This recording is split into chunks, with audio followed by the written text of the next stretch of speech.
everyone. Hello and welcome to Cat's Meow. Welcome back to the Tomb of Annihilation and possibly the finale of the Tomb of Annihilation. We are here on the bottom floor, supposedly, of the Tomb of the Nine Gods. We are in the middle of intense battle with the Sohn sisters, a group of night hags that have made themselves known upon the beheading of the general manager, Mr. Withers.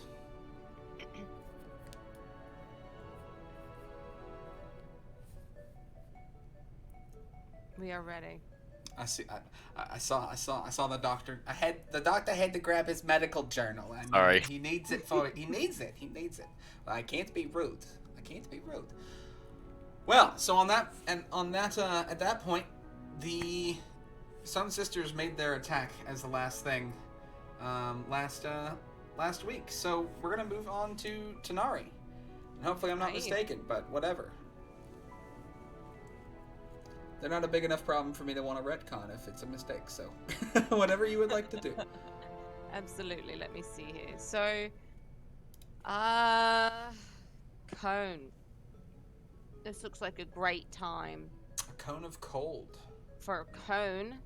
Well, I've got a couple of cones. Oh, you have a couple of cones. Oh, you have many cones. Some of which cones. may hold water. Have very good conversations with co-workers at the water fountain. Aye. Very good. Because apparently cone of cold I can't use. I'm out of that spell slot. I'm out of 5th level spell slots. Uh-oh. You have sorcery points, you can make one, right? Yeah, but I want to wait on that. I feel like I need to wait. You're definitely going to get some friendly fire if you unleash a cone of cold right there anyway. Yeah, but is it anybody we care about? Especially if you point it at the red wizards. Okay, so just for my sake, somebody draw me a circle that equals 20 cylindrical feet. Can somebody do that for me? 20-foot radius or 20-foot diameter? Diameter. So 10-foot radius? That's just 2 squares out from a central square. 20-foot radius, 40-foot high. 20-foot radius. That's How big is huge. that? How big is that? That's That like big? the whole That's room. essentially the whole room. Is that big? Yeah, that's That's a no. Wait. Oops. Well, it's about that size, but we would move it. But a 20-foot diameter is smaller, correct?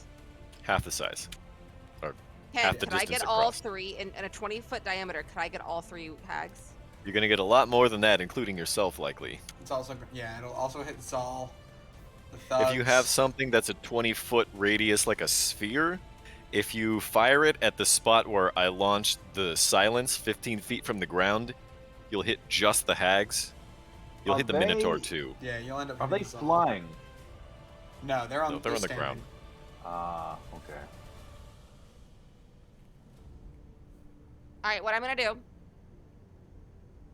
is I'm going to cast Burning Hands at 4th level. However, I'm also going to use Careful Spell so that, because I'm doing it out from me, so my hope is that I can hit. It's a cone setting out from me. So there's a possibility that it's going to hit Marin and Doctor, and I'm going to use Careful Spell on them so that... That's the fake doctor. Yeah, well, I love him and I don't want him to die. To automatically succeed, because nobody else in the area I care about. That should hit all 3 hags, I believe. So who all is it gonna hit? So it's a 15-foot cone out from me. So, cone. Draw shape. Cone. Cone. That's going to be Zal, 3 thugs, and then it's not going to hit Weirin because you're using Careful Spell. Yep. Okay. So it doesn't hit Peggy? Or does it? It should. Because a cone. If you allow her to lean into Peggy's square to cast the Burning Hands, it'll hit just the 3 hags.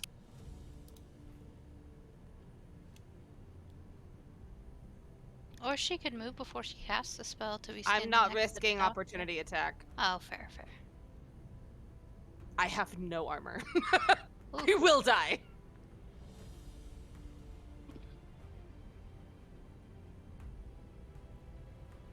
And that's my turn, if you allow it.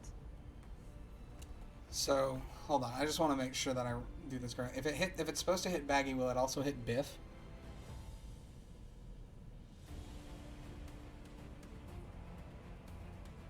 Negative. So It's 15 feet in length from the point that it's cast, and also 15 feet across where it ends. So the length of the cone and the width of the cone at the end are the same. Okay. So, in that case, would it not hit Peggy at all then? That's what I'm saying. If you allow her to lean into Peggy's square, it'll hit essentially this. Yeah, we can do that. Mostly because it's a little bit less work for me. Because there's a lot of rolling the more NPCs we hit. Trying to save you some labor. Yeah, I mean, Right, with I did saving time. I did this to myself by allowing them to show up in the middle of everybody. Maybe they knew something like this would happen and expected them to not hurt each other. Exactly. They knew. They didn't expect Tanari to blow Cone of Cold at her friends. It's actually Blazing Hands. Blazing Hands, I apologize. I don't know why I kept saying Cone Fire of Cold. damage. Yes, Damage. so, they have magic resistance, so they're gonna have advantage on their saving. That's rude. Crude and socially unacceptable. An 18 passes, a 13 fails, and a 16 passes. So I Peggy, use Bend Luck to make, not Baggy, but the one that didn't fail, she has to roll a d4 and get a negative number. so Let's two, pick the 18. But I was gonna say 2 of them passed. So Pick the 18, roll a so d4. 18 is gonna be Peggy. So Oh, okay, that's fine. that's a 1. it. Down to 17. Should have gone with the other one. Okay. Okay, so Widow They Groat. still take half damage. Okay, sounds good. Fantastic. Okay. So they're gonna take. Oh fuck! I have draw shape still turned on. Oh no! I drew 2 shapes. Struggle is real. There's so many circles on Peggy Deadbells. Don't delete Peggy Deadbells. Delete the circle. No! Control Z. Oh, don't tell me it doesn't work. thinking. It's not working. There it goes. Okay, we're fine. It's fine. It's fine. It's fine. I just like to cause you issues. Ugh. And apparently asthma. Okay, it takes 18. That goes down to that. Nope, goes down to that. And then this. No longer nice, if you know what I mean. Okay. And that's going to be it for you? Aye. All right. Wombat. And I say, burn, you fools! That's what I say. Fantastic. They hear it while they're on fire. Actually, they don't hear it because of the silence, but they're still on fire. It's very exciting. Oh, I actually don't need to have Casimir's thing. This hag is on fire! Oh my. Very good. Maybe that's what I yell. Um, Alicia Keys doesn't exist, but one day you'll understand. I'm from the future. I'm gonna cast Firebolt at Widow Groat. I thought you said fireball. I was like, sir. No. You are trying to kill us. No. What do I look like? A red wit? Never mind. Ooh, ooh. I mean, Shade. No, I mean, the party knows they have fireball, but, you know. Ah, I should make sure that that actually works. Why? Why would you do this to me? No. No. Because I'm using opera, it doesn't understand. Hold on. What if I... Sorry, everybody watching. Give us a second. I'm just going to try to see if I can get this synced up.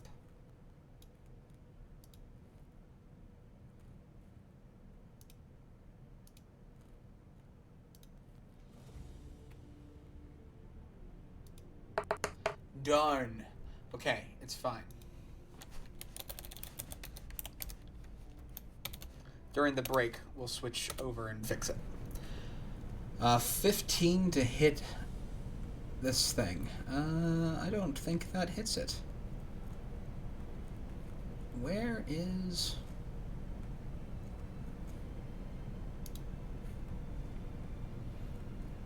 Where are all of my character sheets? I don't understand.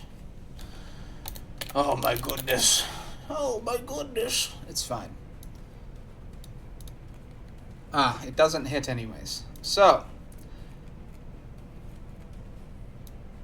Is anybody else hearing Will echo? Actually not. Do you I have know Twitch why. on? I know why. I'll fix it. I don't hear According any. to me. I think I have you muted on Roll20. I don't think that's it. Do you have the Twitch up?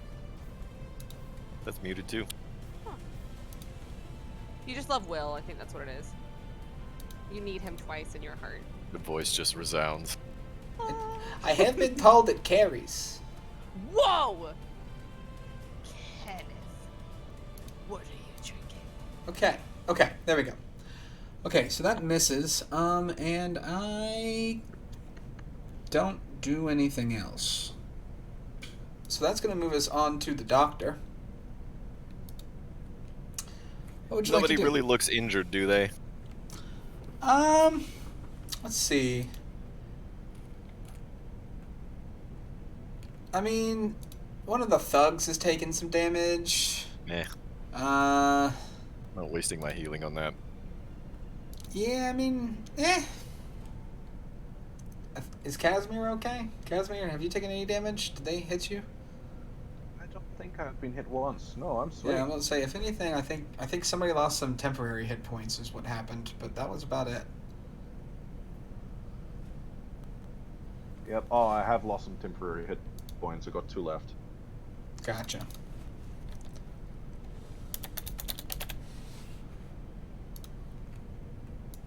And they can't hear me, so I can't Vicious Mockery. Correct. Small price to pay. Yeah, I think,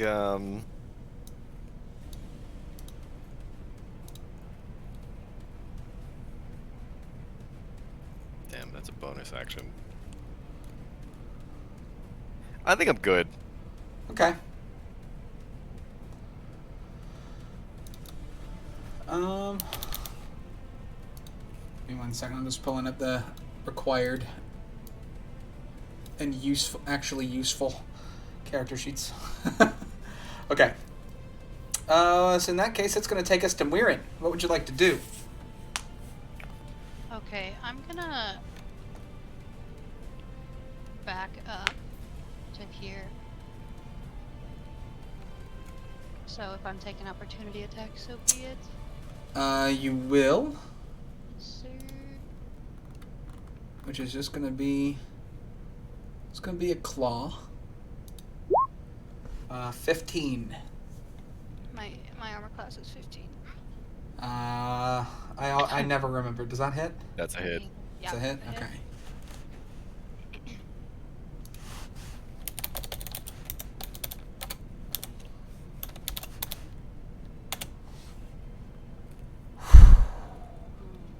That's 18 slashing damage.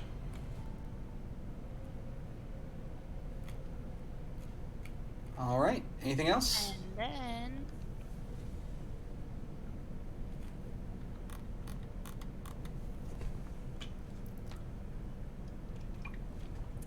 Sorry, give me a second to put this together for you. You're good.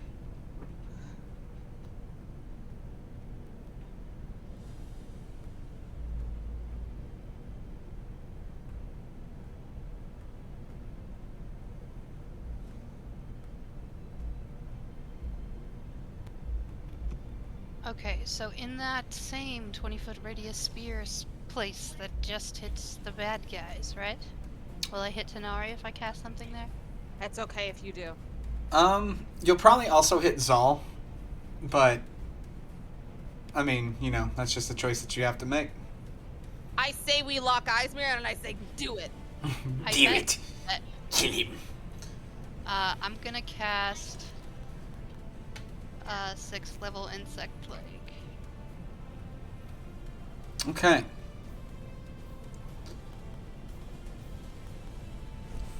Alright, so they again have advantage on this check. Wait, did it already left?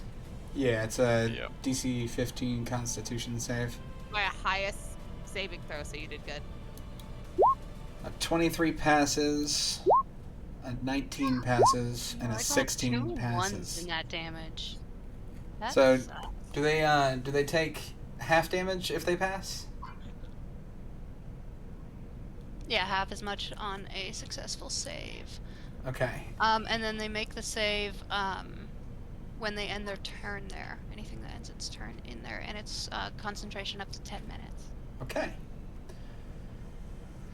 So they're gonna take half of this first one. We'll take the first roll here with the 17. So each of Yes, them sir. is I gonna didn't mean take. to roll it twice. No, you're good. So half of that's gonna be 9.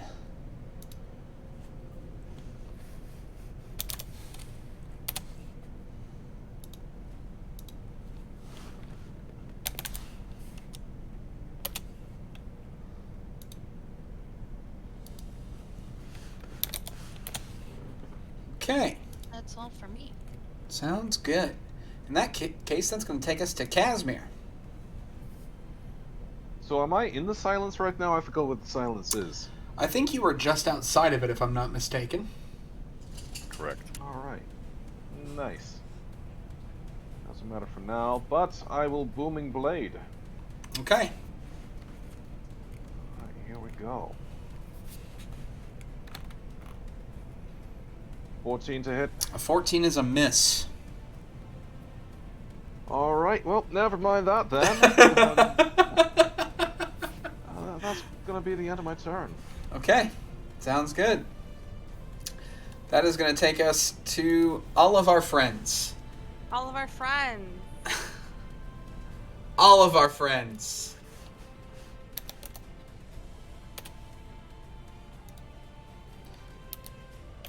None of whom have magic weapons, right? The only ones that are going to move here are going to be the ones who can actually do something. So we're going to have the Red Wizards, Plaid, and oh my god, I have her pulled up. Keshma. Do things if they wish. The mages...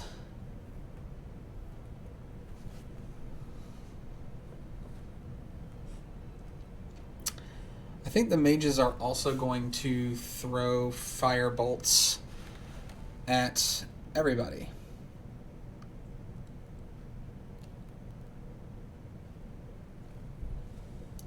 So... Anybody can get it.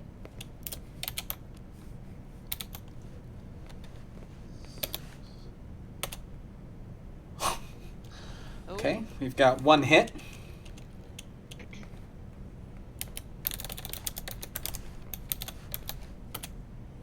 That's a miss. That's a hit. And that's a hit. So we've got 3 hits.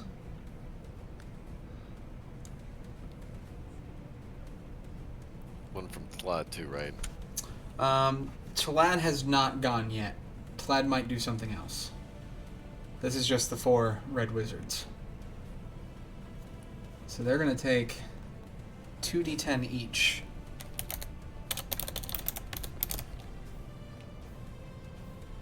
Well, they're all targeting Widow Groat for the time being.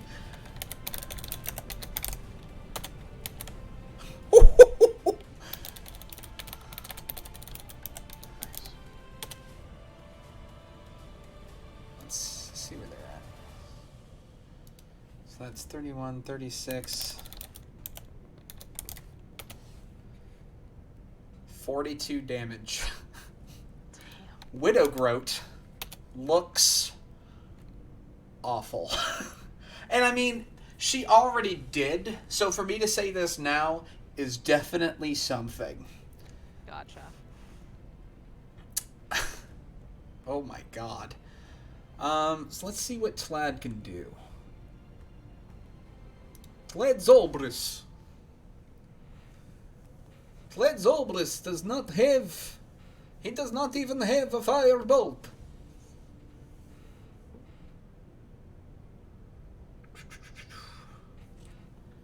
He actually doesn't have...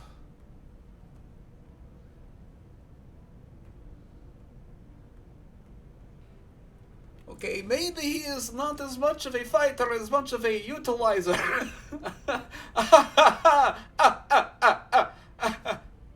He bows his head and tries to make himself unseen.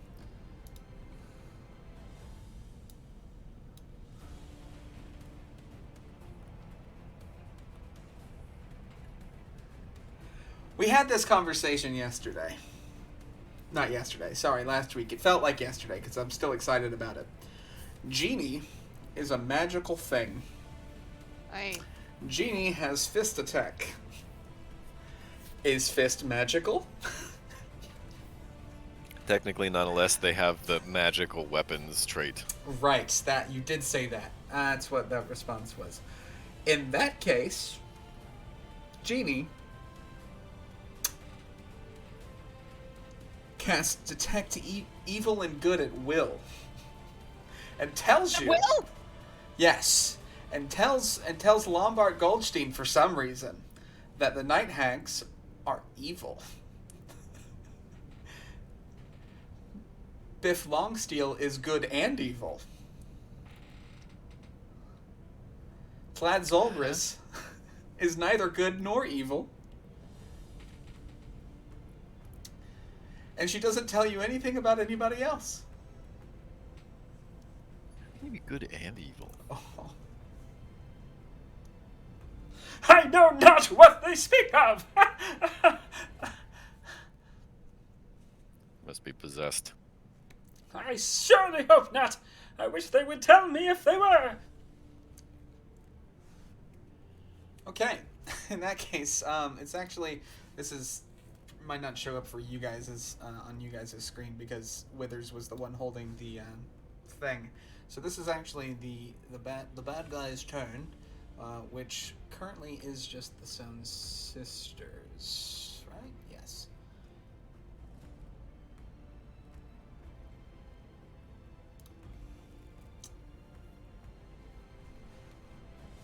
Okay.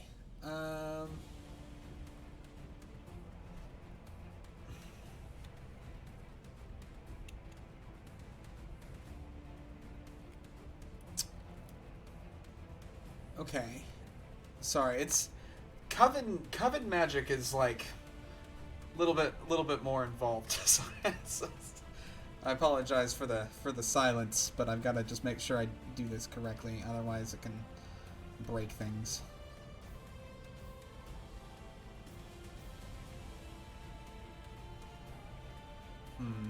Okay.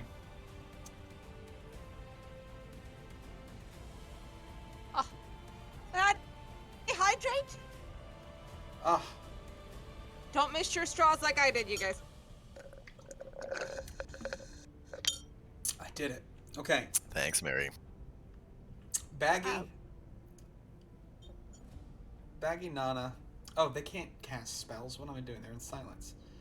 The hell. I'm sorry for wasting your time. I forgot that they were sitting in silence. Hello, darkness, their old friend. So Baggy is going to claws attack Casimir. Does a 12 hit? Nope. I didn't think so. Peggy Deadbells is going to claw Tanari. Does a 26 hit? Not even a shield. Yes, a 26 hits.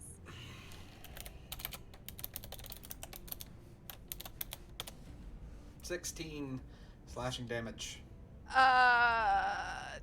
Tanari's looking a little battered, you guys.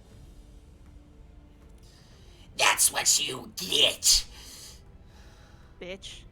How dare you? She gurgles. Widow Groat utilizes her action to yell out, Mr. Threadneedle, get out here right now! Yeah, but it sounds. so nothing happens.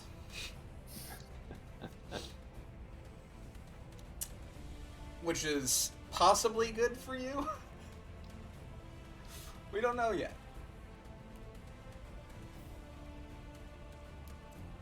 Well, that's the beauty of silence. We see them do this, but no one hears it. Very true. So all you see is this is Widow Groat going.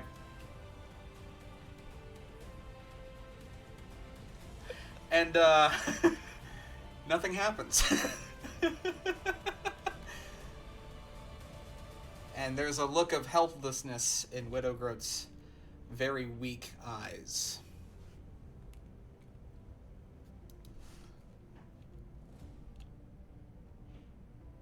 They also have to make those saves, don't they? Because there's a insect plague surrounding them, so they all have to make con saves as well. Because they're I'm ending assuming their turn. I also do as well, don't I? Or not till next turn? Because Your she turn. because she put the sphere up, right? So it wouldn't actually hit Yeah, Tanari? she should be able to just like duck out of it. She saw me when I was gonna cast it, right? One would assume it would not hurt her. Because Duck could be like, well, yeah, right? Maybe. Dungeon Master's call. Because is Tanari in silence in that case?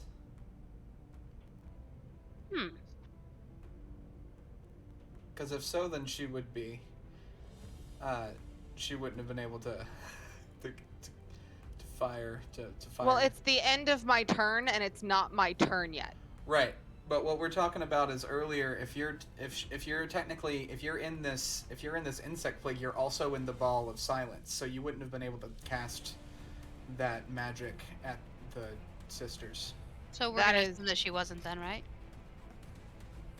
For the sake of It's the up to you, not me. I mean, I'm not gonna go back that far in retcon, but it's just something we should keep in mind. All right. So yeah, we'll let Tanari can roll at the end of her turn, of course. I'm not gonna retcon all that because it's just not worth it at this point. They're not looking too good, anyways. This may not be going on too much longer. So they're gonna make con saves again with advantage. Against a 15, that's a fail. That's a pass. That's a fail. So Peggy Deadbells and Baggy both fail this time. Yeah. And Widow Groat actually doesn't. However, as she mouths these last words, because she can't actually say anything due to the silence, the insect plague gnaws away at her very dermis. And she Do I begins not need to reroll the damage? I'm going to definitely tell you not for Widow Groat. Okay. She was at 1. Sorry. Carry on. Yeah. Well, you wouldn't have known that. So, yeah, it's okay. That's just why. Actually, go ahead and roll the damage because I still have to do half for Peggy and Baggy. So, yeah, I didn't think about that. My bad. But, yeah, Widow Groat gets essentially just eaten to the bones by this plague of Ooh. insects, be they locusts or other. 31. And the others take 15 damage each. 16. 16 damage each. Okay. Hell fucking yeah.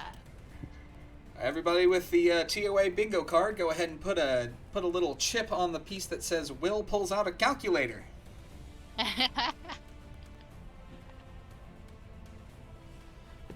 I should have known that. I'm You ashamed. can just type minus 16 You're into right. R and press enter. You're right! I forget that all the time. It's so nice. It's so nice. I might just do it twice. I don't know what that was. Okay. Other than that, yeah, that's all that they're gonna be able to do. Because they can't really go anywhere right now. They're surrounded. There's nothing they can do is really going to help them at this point. And they can't cast magic. because they can't say anything. And they got no coven magic now. They have no coven magic. They can't speak. Nothing can happen. Nothing can happen for them. Which brings us to Tanari. Hello, darling. Hello, Tanari. Should I move? You can do whatever you would like to do. You are currently inside some locusts. Am Well, I inside silence? You are actually currently inside the silence as well. Hello, darkness, your old friend. Hello, darkness, my old friend. Hello. All right, darling. But is that a table? It is a table. There is various haberdashery sitting upon it.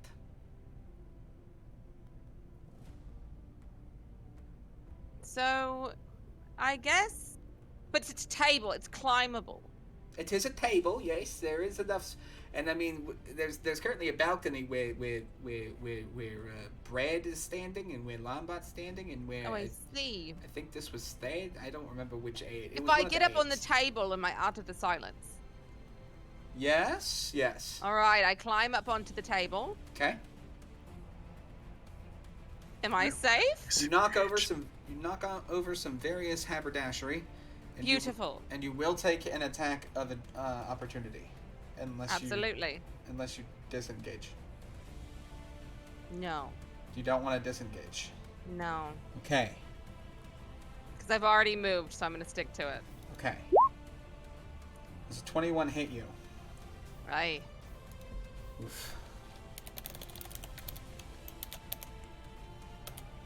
You take 19 slashing damage. Beautiful. I am going to use the handy dandy minus 19.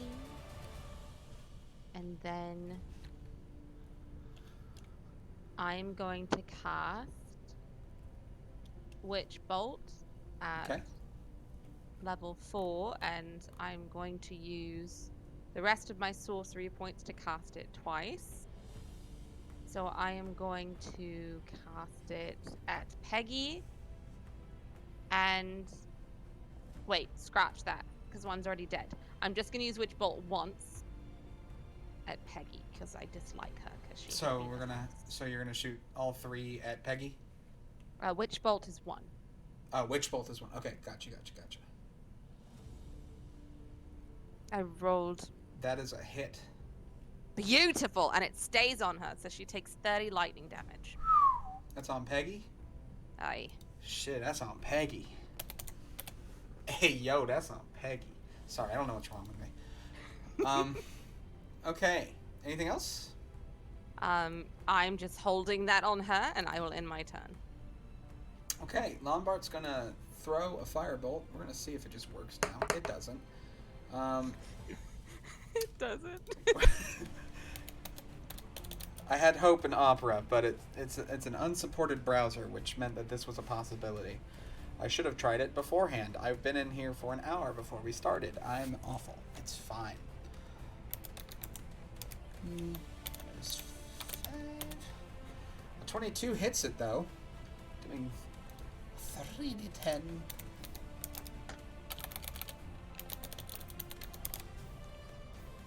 Fire damage.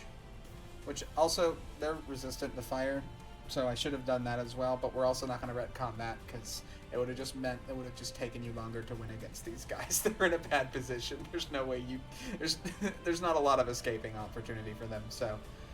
We're just gonna keep things simple, stupid here. But they're gonna take 6. Well, Baggy's gonna take 6 damage. For anybody taking notes on your own Tomb of Annihilation campaign, silence is necessary. What? What happened? Oh, I see what you're saying. I get you. You want to spell. beat an enemy spellcaster, kids? Use silence. And also have knock, apparently. Well, use silence and make sure that they're in an area that they can't get out of, because So hire an army. they're so. I mean, essentially, bring an army and use silence. That's all you have to do. Bring an army and hope that they don't have a Hulk. Also, pray that they don't have counterspell. Or bring along counterspell so you can counterspell the counterspell.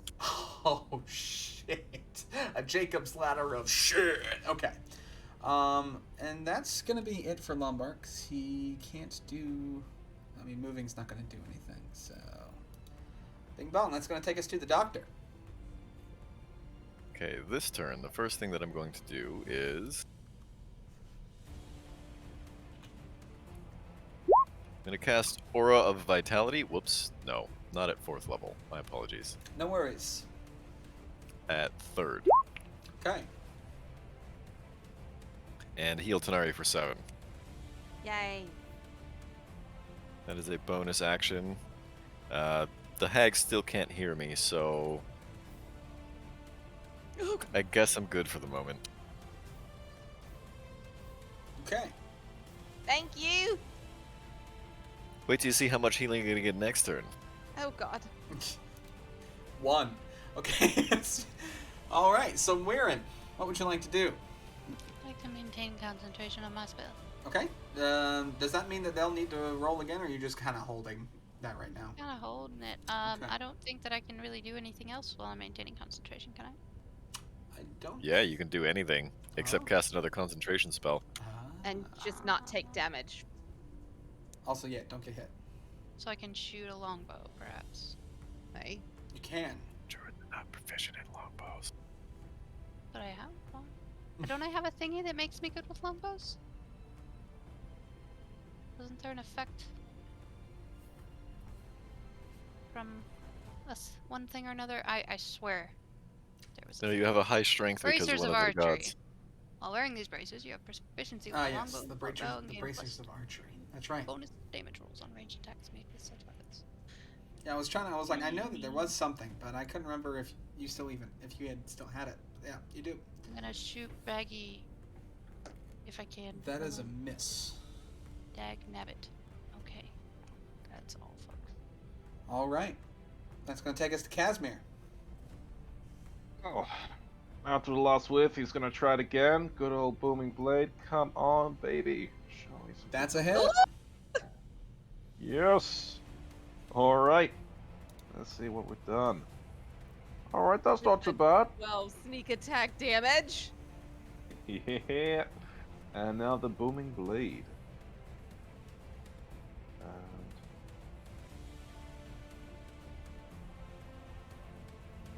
Okay, only 5. That's could have been better. But Does she yeah, take the there we sneak go. attack? I never remember this on these hits. You have friends around you. Does she take the sneak attack Yep. damage? Oh, of course she does. Okay, so 17. I have friends around me. So But 26 hull damage. With a And- swashbuckler, as long as there's no other enemy around me, Gotcha. then Okay. if I'm 101 with an enemy, I'm good. But standard rogue, if you have any enemies or any allies that are adjacent to the target, then you get sneak attack. Baggy is also looking pretty desperate at the moment. Not looking too tasty. So anything else, Nice. Mr. Casimir?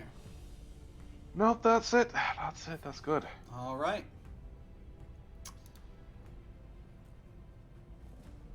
Zagmira is going to take out the fucking trash. She's going to throw a firebolt at Baggy.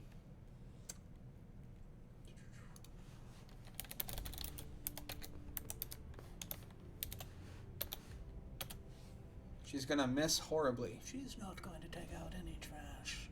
Ooh, no trash. In fact, because she said that she was going to take out the trash, a full hefty bag, not a sponsor, shows up in her hand and then splits open because it was a manufacturing error, and that one was weaker than the others. That's a nat 1, ladies and gentlemen. The other 3 are still going to try. Does she have like drippage? Like there's like juice like on her feet now? Oh yeah, she's got like garbage on like her legs. It's splashed, so it's like some of it's on her clothes. It smells. Yeah, it's not great. Hope she has prestidigitation. That second one hits. Ooh, okay. And this one, well, okay. So there's a, I mean, there's a chance.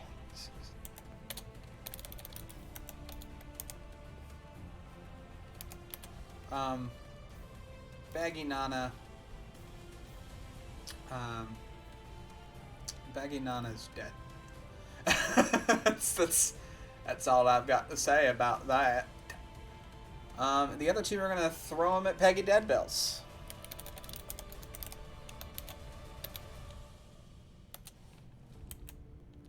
Nice. That's a nat 20. That is a crit, everybody. So their damage is 2d10 at their level. Should they roll 4d10 in that case? Yeah, you always double the dice. Right. Okay, that's what I thought. So the second one does not hit, but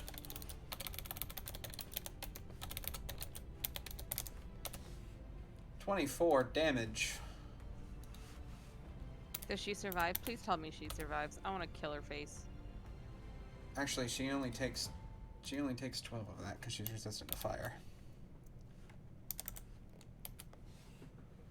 Yeah, she's still fine. Beautiful.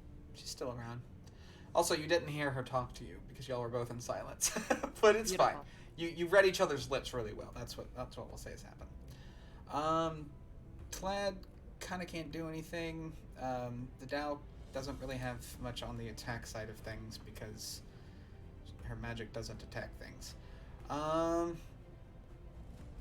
Okay, which is going to leave us to Peggy Deadbells, who I guess is going to try to hit Zal. I guess. Gotta remember Zal's.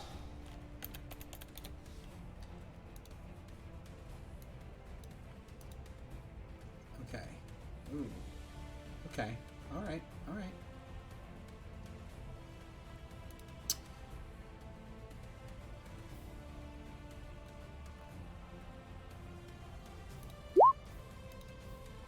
Oof. 25 hits.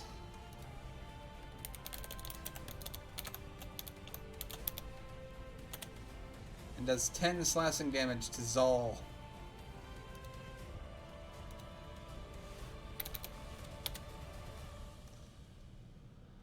Okay.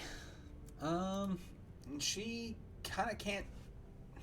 She really just can't do anything. She'll either take it. Well, I mean, she'd take attacks of opportunity from people who can't hit her. They can hit her, they just can't deal damage. That, and she would know that. They're not stupid. They're definitely not stupid.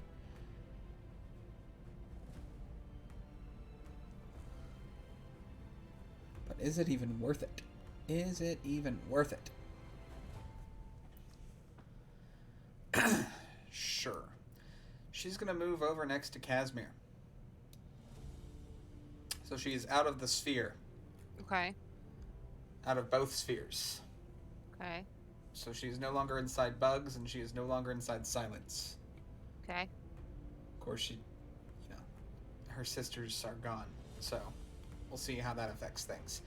However, that is going to be the end of her turn, which takes us to Tanari.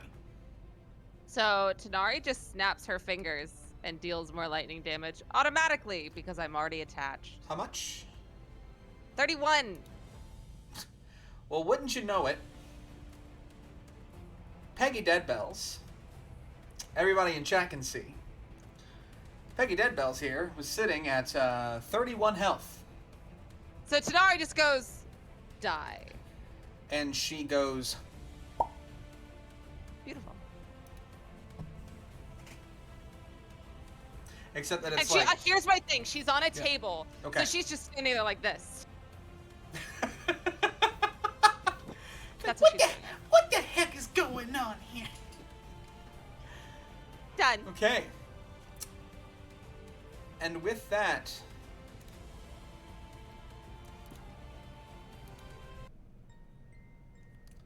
things calm back down. If you have the music on, it has changed back.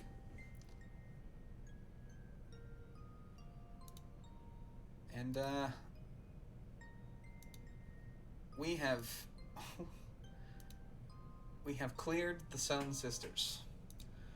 Let me see what we do here. So, I'll describe what these sisters look like. It didn't really matter for combat, and there was a lot to get through. So I decided I would wait until we got to the end. So 2 of these guys have essentially disintegrated. But what they did look like was Widow Groat had tarnished gold coins covering her eyes and ants nesting in her skull. Peggy Deadbells was wearing a string of chattering children's teeth and was thumping about on a heavy peg leg. Around her neck, she also wears a pouch made from gnome skin. Looks like there's something inside of it. And tied to Peggy's rope belt was a soul bag. Baggy Nana had a squirming leather sack sewn over her head. The bag also contains some stuff.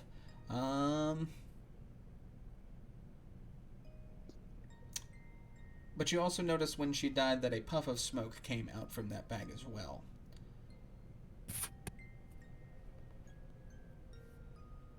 Okay. Feel free to do what you would like to do at this point.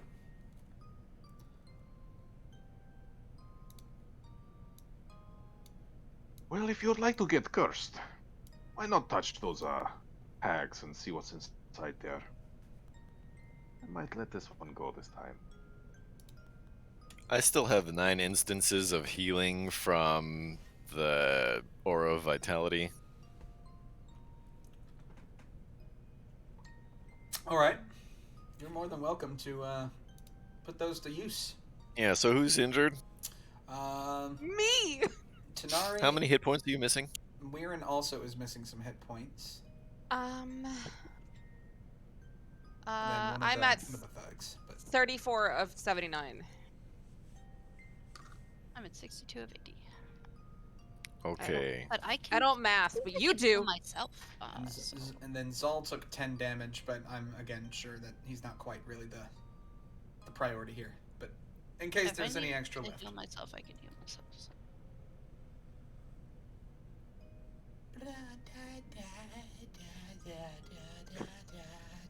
Jesus Christ.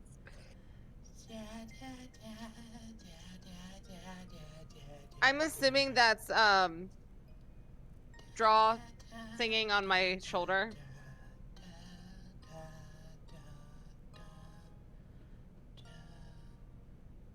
What's on your shoulder? Straw bales, the little doll. Yes, your friend is on your friend is Straw Bundle. Straw Charm. bundle's on my shoulder and she's singing to me.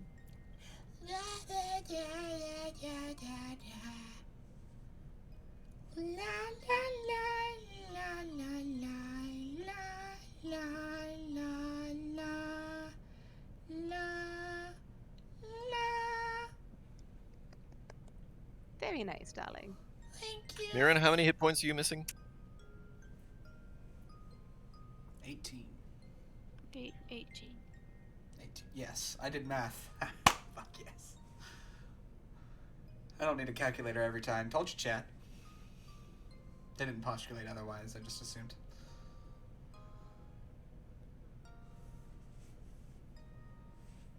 Okay, so by my reckoning, that should heal both of you to within 5 hit points of your maximum. Fabulous. Thank you, Doctor.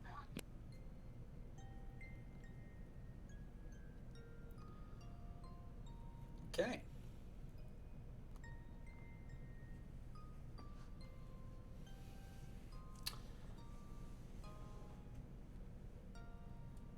That'll happen over the next 60 seconds while everybody else is screwing around with the hag items. Thank Yeah, you. so are we searching the hags? What's going on? What are we doing? I mean, for sure. Esmer's washed his hands of that. Can you let someone else get cursed for a while? Nope. I'm sure there's something in that hag's soul bag. It's I'm probably the searching him. souls of the children, but I don't want to give up my doll. I like her. We're friends forever. Isn't that right, Straw Bundle? We're friends forever, besties? Me and you. Yeah. See, guys, sorry. And that one's got gold in her eyes, and that one's got a bag on her head. I don't like any of this. One of them is also covered in the one with gold in her eyes also is covered in ants.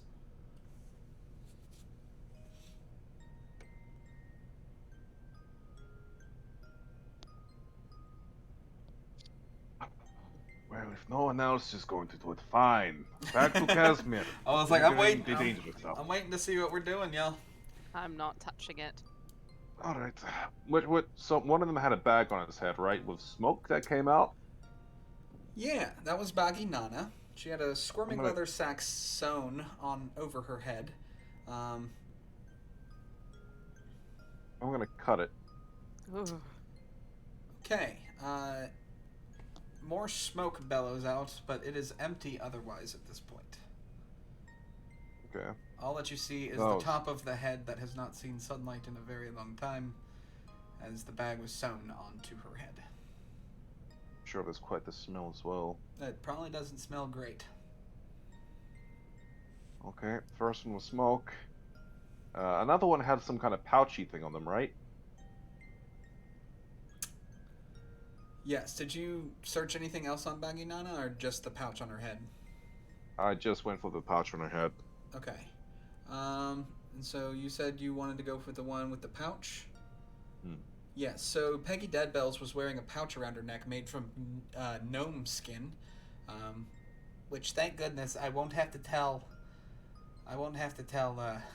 tell my cousin about this one. He's a gnome. Would have been very Lawn bad. dart. Lawn Dot, yeah. Lawn Dot. You know him. Good thing. You've talked about him a few times. I have. He's my favorite cousin. How does that, genetically? The Lombards are very varied in their that's a whole nother 5e adventure actually. Is the Oh, I Lombard see. Goldstein family tree. It's a whole dungeon. I'd be interested in that one. The Lombard Goldstein family tree is a Bosch Rust dungeon. Okay, sorry, we're on TOA right now. Okay. So inside. Tune in next week for the Lombard family tree. Honestly, it'll be built by tomorrow. So inside that pouch is a heartstone, and 5 lustrous black marbles. I bet those are Okay. important. She's also the one that has the soul bag tied around her rope. Ah, there's a soul bag there. I'll take a look at that soul bag then. It is a soul bag. Open it. Yeah, can you open a soul bag? I'm That- gonna look it up because it doesn't say anything. You can. It would say if there was any souls in it. Yeah, it doesn't. It just says there's a soul bag. That means we could put souls in there. I'll take the bag. No, you can't because you're not a night hag. Yeah, you have to use the night hag's nightmare hunting. Pretty useless to us. Alright, Can I you, go can you burn have a it later character that then. becomes a night hag? Is that a thing? Like, is that a arc that I can be don't think followed? so. Because, like, there's characters, they can become a lich over time. True. But like, That's different. But yeah, exactly. I know it's different. I just didn't know if maybe there was a. Hags are also like a path native for to it. the Feywild, I think. Right. Can I Okay. come off the table? You can. Perfect. And then I'm going to take out a small dagger and go to Baggy Nana's corpse and take out a small little bag and cut off a piece of her skin and put it in the bag for research purposes later. Okay. While you're doing that, out of her pockets falls a heartstone, a soul bag, and 3 goblin fingers. I take it all. Put it in my other bag that doesn't have her skin in it. I When- noticed she didn't take as much damage from me as hard to hit her, so I'm going to save that for research. When Widow Groat died, You also heard a clang as if something metal had hit the ground when she passed away. I did? Or everyone Or we did? would have. Everybody if would she have. wasn't in silence. Well, yeah. Well, actually, the floor was not in the silence because the sphere was cast up in the air so that their heads would be covered by the silence. So the floor actually would have made noise. So if they had just ducked, maybe they weren't as smart as we thought they were. I adore the fact that if it had happened and we were all quiet, we could have just heard hag feet running, but nothing else. Anyway, can somebody acknowledge me on what a heartstone is? I don't think any of us would know that. Give me a second. It's one of the special things that hags make and hags have. Okay, so it's not common knowledge. Can I make an arcana or history check to see if I know what a heartstone is? You can give me specifically an arcana check. Okay.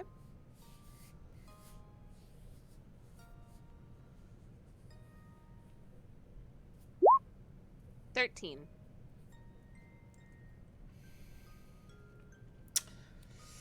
I would say that's probably not enough to know enough about it.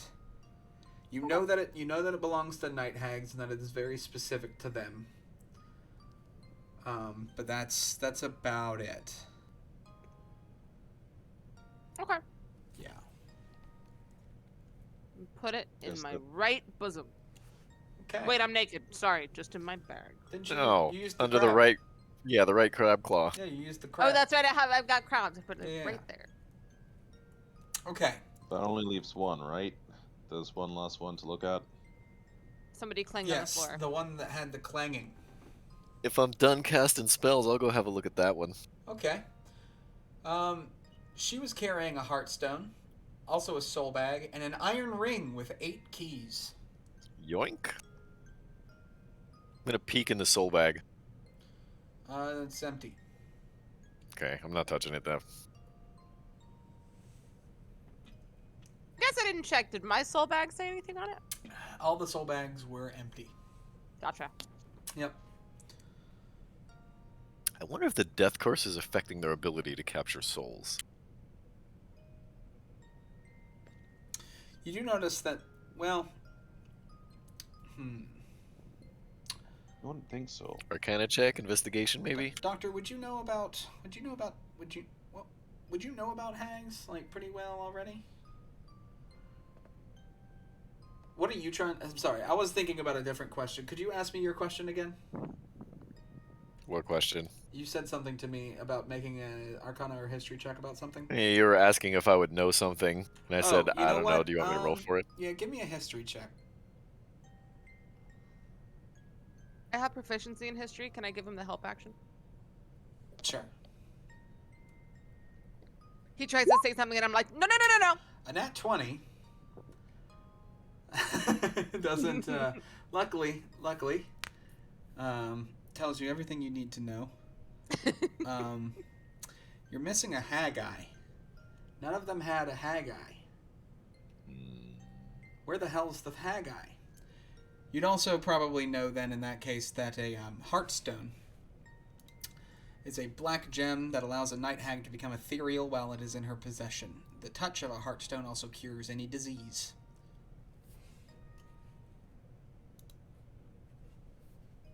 Is anybody sick?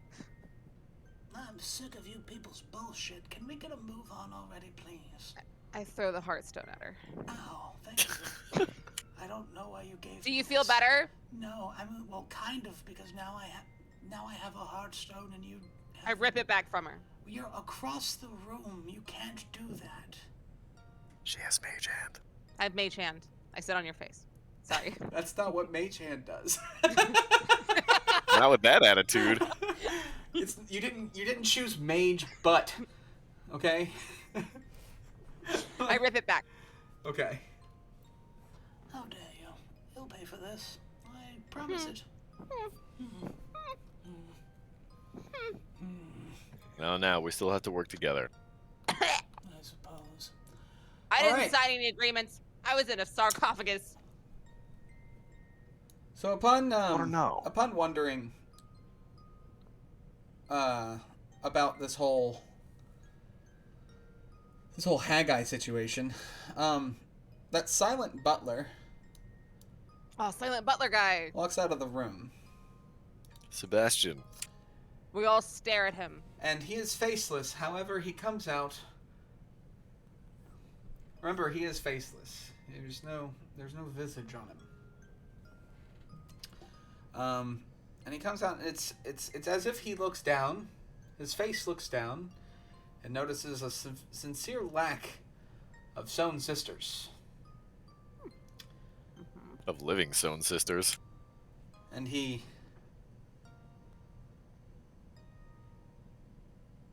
turns, and he walks over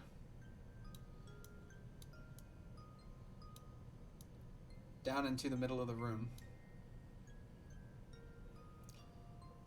and he drops a Haggai, and he begins to walk away as if and begins motioning as if he's taking off his clothes, as if he was the butler to these so-called sewn sisters. And as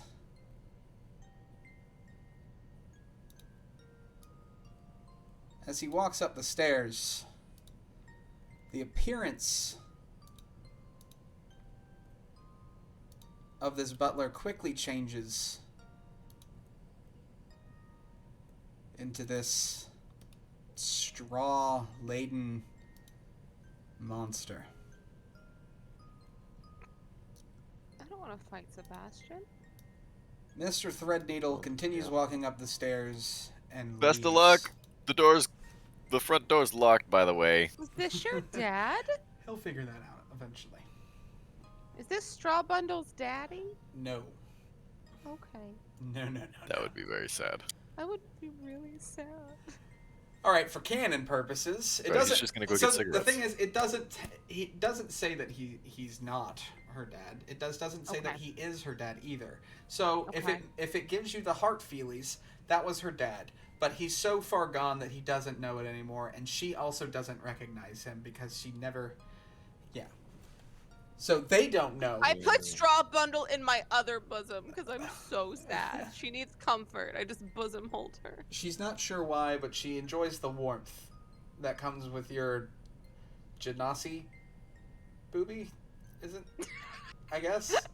It's just like it feels like you're made of air conditioning. You know what I mean? Like it feels like it's just your pore just emits. It's very soothing. Yeah, it's like Pretty it's, cool. It's one of those breathing mattresses.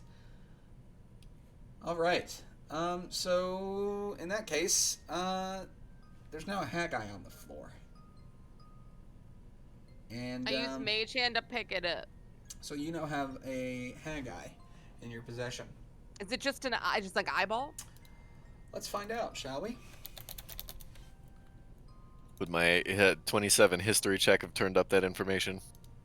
It would probably tell you that a hag coven can craft a magic item called a Haggai, which is made from a real eye coated in varnish and often fitted to a pendant or other wearable item. It's usually entrusted to a minion for safekeeping and transport. A hag in the coven can take an action to see what the Haggai sees if the Haggai is on the same plane of existence. If it's destroyed, each coven member takes psychic damage and is blinded for 24 hours. Coven can only have one a Haggai at a time. Creating a new one requires all three members of the coven to perform a ritual. So can I look through it? Can I see through it? No. You are not a hag. One day. Or part of their coven. Or part Goals. of their coven. You are not a hashtag sun sister. Where do I sign? Where do I pledge? At the bottom of the cauldron. Really? With your blood. I mean, Do I bleed? I don't know. All right, how would we like to proceed, ladies and gentlemen? We have a door to unlock, don't we? And we have lots of keys. Well, we already had keys before. So Well, we now stuck have all the skeleton keys keys in the doors, didn't we? Before you stuck the last key in the last open slot, Withers came down the stairs to try one last time to keep you from proceeding. So now... And he and his hag buddies got whooped. They sure did. Looked harder than they could have ever seen coming. True. So Let's open the door. Yeah, I'm about to say, last thing left to do is put the key in the keyhole. Should we maybe take our first scheduled break here before we open up the door? You know what? We shall. It is the 25th minute. Perfect. It's the 25th minute of the hour. We're going to be back at the 40th minute because I'm going to take Puppy out for his final walk of the evening. So yeah, we'll be back in 15-ish minutes, at which point we are going to, we're going to see what's behind this door, ladies and gentlemen. So make sure you stay tuned. We'll see you in just a few minutes. Bye-bye. Bye-bye.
Welcome back to Crit Cats Meow. We're back, ladies and gentlemen. We're back here in the Tomb of Annihilation. And we seem to be about to open this door. We be about opening doors. But before we do that, because I've changed some things, I have to just quickly change. Just quickly change. It's very quick, very easy. It's literally just two things. Instead of looking at Opera, it needs to look at Chrome. And here we are. And we're good again. Okay, fantastic. Fantastiche. Lombard rolled a 17 because I was just making sure that it was working now. Just to explain that away. Nothing happened during the break, I promise. Okay, so the door opens. If you don't have music playing, it would be a good time to put it on, as I'm going to reveal some area, and then I'm going to play the music. So again, before I do that, this 12-foot high, 10-foot wide door is made from green stone, its surface carved with grinning goblin skeletons. A belt of smooth stone spans the door at a height of 4 feet, set with 5 gold symbols in a row, which are the shapes. Each symbol was engraved on a recessed circular seal. Again, the seals went away, and that's what opened up the keyhole that each of the skeleton keys that you found earlier in the tomb seemed to fit in like children's pegs.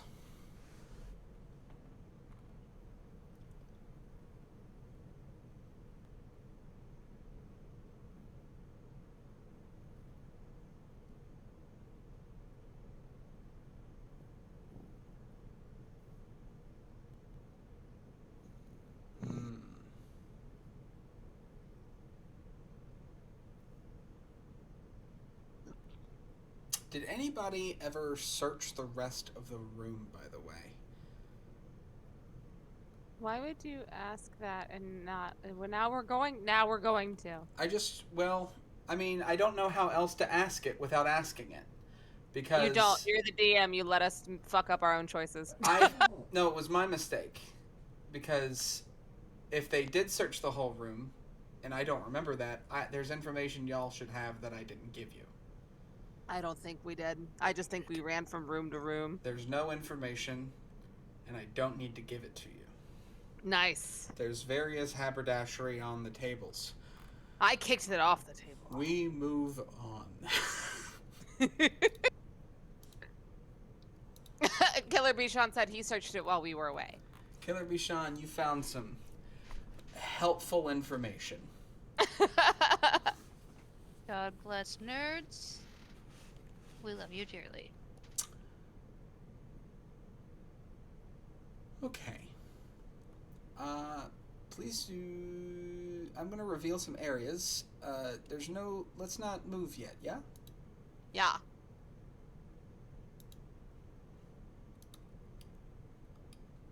Not moving. Zoom for this. Okay. I'm excited.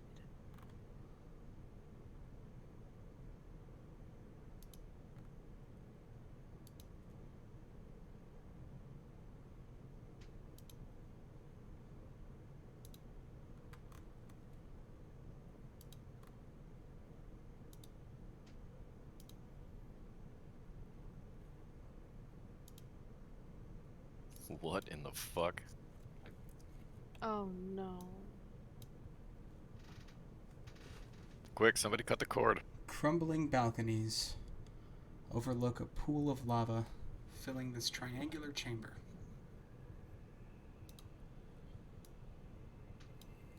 Sorry, I want to make sure Please that no. I want to make sure that Please no. that the chat can hear this music as well. I would like to request that no. Above which is suspended an enormous crystal cylinder held in place by 3 adamantine struts. Adamantine, sorry. Wraith-like forms swirl inside the cylinder, and otherworldly screams hang in the air. 4 long, writhing tentacles sprout from the cylinder's cap. A shriveled monstrosity the size of an elephant floats near the cylinder. Its body is wet and malformed, its arms and legs are atrophied, and its oversized head drips black goo.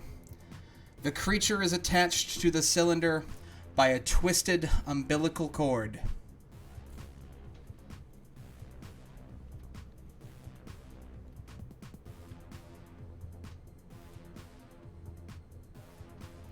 Did you write this music? I did. Fantastic. What the actual fuck? Please give me one more moment. Oh, I need to process.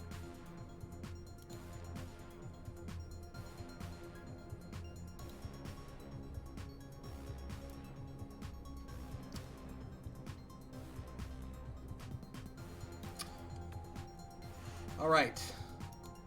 The gods have things to say. Wherein Kubazan tells you you must make the ultimate sacrifice and die in a blaze of glory. Ejin tells Casimir you should investigate that mist-filled archway on the southern balcony. Shigambi tells the doctor this is an atropal. It is unholy. Destroy it at once. And Unk tells Lombard that maybe if we try to communicate with the atropal, that maybe it's just misunderstood. I don't have a god, correct? Do I understand what it means by ultimate sacrifice? Does Murin because Destiny doesn't? Ultimate sacrifice and die in a blaze of glory. That's all I got. Okay. Maybe it will become apparent. I think the ultimate sacrifice is dying in the blaze of glory. Right. The sacrifice is ultimate because it is your life. Right. Yeah. But As Do I know what an atropal is? it didn't provide a geographical location. I didn't get the latitude and longitude. I got you. Yeah.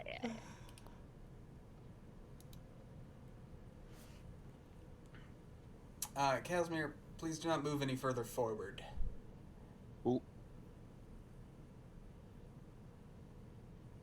In fact, I'm gonna have you step back just past. You can enter one block into the door, but I need you to stop after that.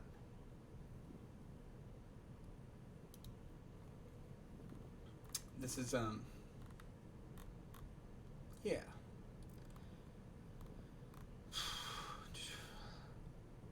I'm gonna draw my staff in one hand and my Yakoa, or how would we pronounce that, in the other hand, and essentially stand at Casimir's right hand as he goes forward. Because apparently I'm called the glory. Okay.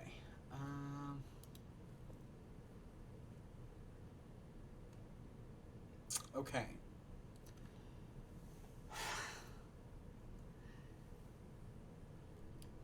Alright, so Casimir, as you enter, the atropal notices you and begins in this loud, guttural tone that sounds almost multi-layered and just something you could almost never truly understand.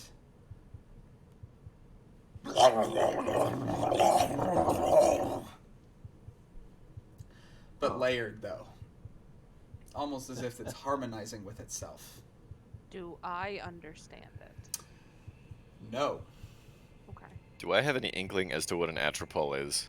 I guess because you were told that this is an atropal, maybe it would tell you, since it would know what it is.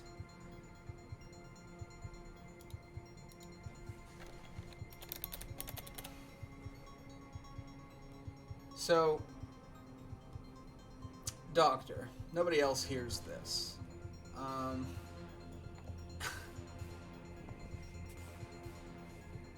Ooh, that's a good question. Let me just look up the actual, a description, because 5e.tools just gives me its stat block. If you click, there's tabs at the top. There should be like an info tab. Oh, you know what? There is. Okay. Ah, there we go. An Atropol is a ghastly, unfinished creation of an evil god, cast adrift and abandoned long ago. Since an Atropol was never truly alive, it can't be raised from the dead or resurrected by any means. Even divine intervention can't breathe true life into this hateful, miserable horror. It's malformed and unfinished. Its wet, wrinkled, and bloated body is surmounted by a hairless, overlarge head set with glassy, vacant eyes. It's constantly drooling, stinking Ichor. As it mouths obscenities. Its arms are too slender, with tiny hands ending in cruelly shaped nails. I got a big head and tiny arms. An Atropol never walks, but always floats, with its atrophied dead legs hanging useless below it.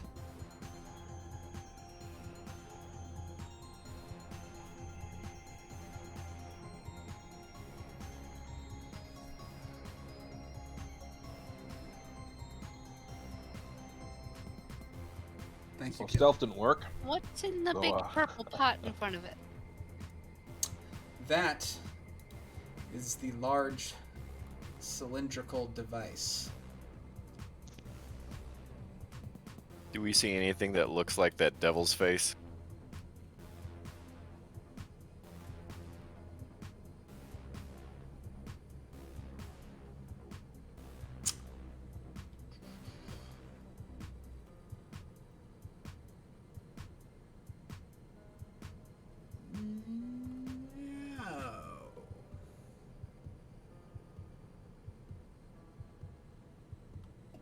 No. I say to everyone, I'm pretty sure that thing is some kind of undead abomination. Guard yourself, it may try to steal our lives. Okay. At this point, Casimir, if you wish to move forward, you may do so. You're free to enter. There is no initiative just yet. You know, guys, I do really want to go check out this that mist on the other side. Yijin did tell me about it, and I think it's worth doing.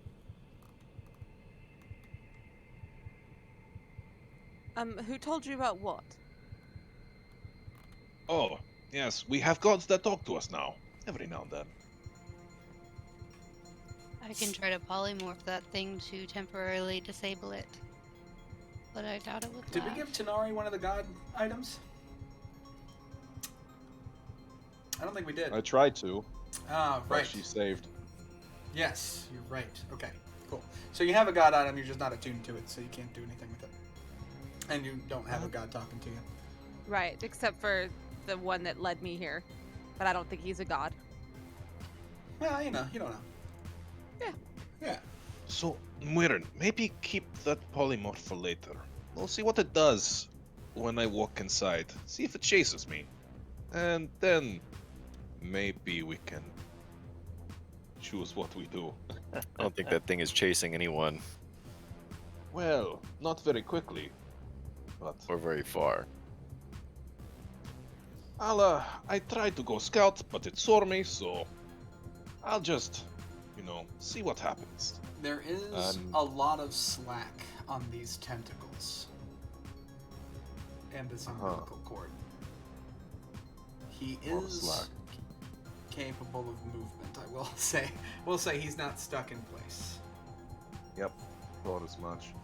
Alright, well I still have my spider climb going. Since we left like the that other side of the of the storm clouds, like how long would spider climb be active for now? How long does it last? It lasts an hour, I believe. So since we were in that celestial area, we have done a decent amount. I'd say you probably have about 15 minutes left in it, tops. 15? Let's be fair and say 10, actually. Just simply because these puzzles took a little while, a lot happened here, so... Okay. In that case, About 100 turns. what worth of does- time, can I see the roof from here? It doesn't look fucked up or like slimy or anything, does it? yeah. The ceiling of this vault is 30 feet high. And you haven't... because you haven't stepped further into the room, I just haven't shown anything else just yet. Oh yeah, where's my ninja mouse? Where is your ninja mouse? What was he called? Was he just a... We were just using a tiger. Saber-tooth ninja mouse. That's right. We were using a tiger for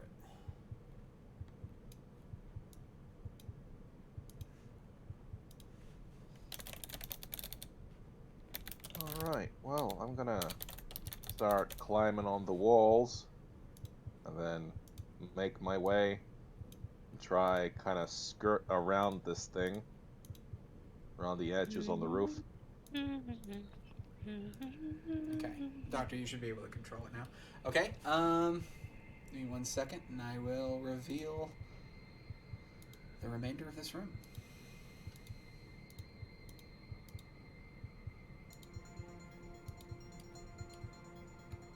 Give me 1 second, I gotta do more. It's a big room. A lot of things happening. And I also right-clicked accidentally. It's fine. We're fine. We're straight Sunday chilling.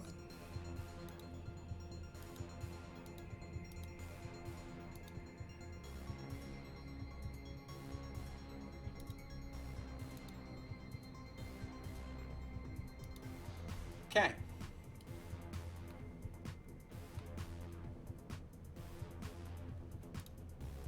Huh. Sure.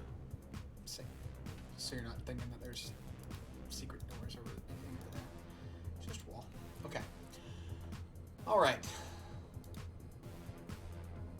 So the roof's 30 feet high. How close to the roof is the thing in the middle?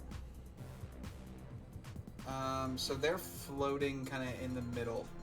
So this, and this. These are those adamantine struts.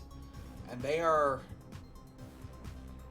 essentially just like thinner walkways that lead to this large crystal thing in the middle of the room. However, this area here, these are not floor. This is walls, because this is a pit of lava down below. Right.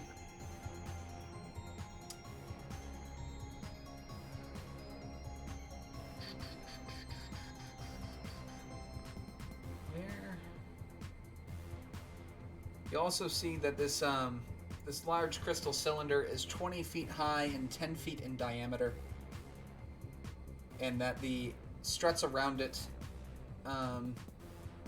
attached to an adamantine ring around the cylinder's midsection. So this gray area around here as well is a ring that is at the same level as the floor. So what I'm essentially telling you, the struts can be crossed like floor, but it is thin and it will count as difficult terrain. But you're climbing, so it's not really a thing for you. It's just for everyone else. Well, currently, yeah, we're in, since she's also in the room. Lombard will stand at the top of the stairs. Okay, my plan is to go like this way, then this way, and then make my way over to here. And if it does start to move or attack towards me, I'm gonna dash. Okay, give me. So yeah. So when you get to this balcony, go ahead and stop for me.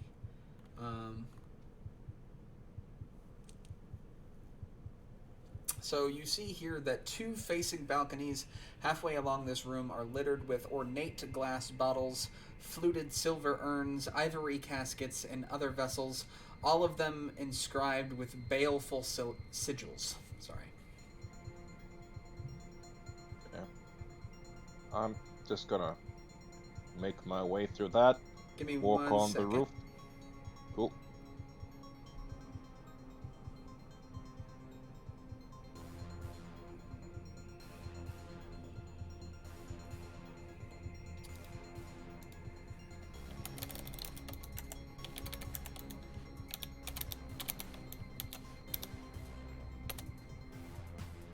Okay, you see 13 of these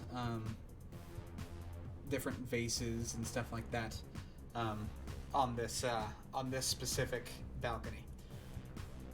And that All right, okay. just for the You're free to continue if you wish to at this point now. just for the hell of it, I'm gonna stop and smell treasure and see what happens. You don't smell treasure. Aha, I knew it. Alright. Well, in that case, I'm gonna keep moving on the roof until I get to this point over here. Okay. The balcony at the south end of this room contains an archway, an ornate archway that looms over the balcony. Grinning skulls are molded into its frame, and glowing mist swirls within.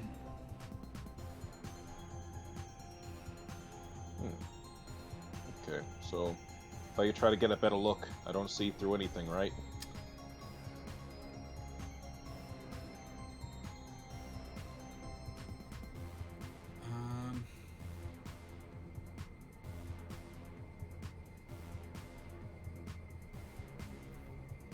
No, you don't see anything through it. It's just this bunch of glowing mist swirling within it. Okay. So it's a doorway, though. I mean, that's neither here nor there. Let's see. What do I have that I can chuck through it just to see what happens? Or maybe poke through. Yeah, you know, I think I have like a non-magical short... No, that's gone now. I'm gonna put my magical short sword through. Just poke it through and pull it back and see Okay. what happens. It pokes through, and you pull it back, and it's still intact. Oh, nice. Okay. Now I will tie a rope to it, throw the whole thing in, and then try pull it back. Okay. The rope returns unscathed, albeit somewhat moist from the mist. If only I had something living to try this with. Yeah, Casimir's gonna sit here and think for a while. Okay. Not too long. But While you're thinking, would anybody else like to do anything?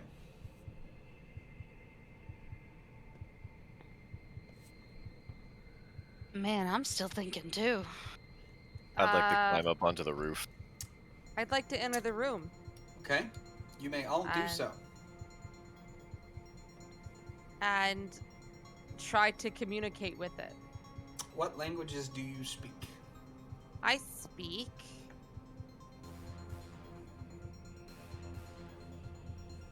Abyssal, Common, Draconic, and Primordial.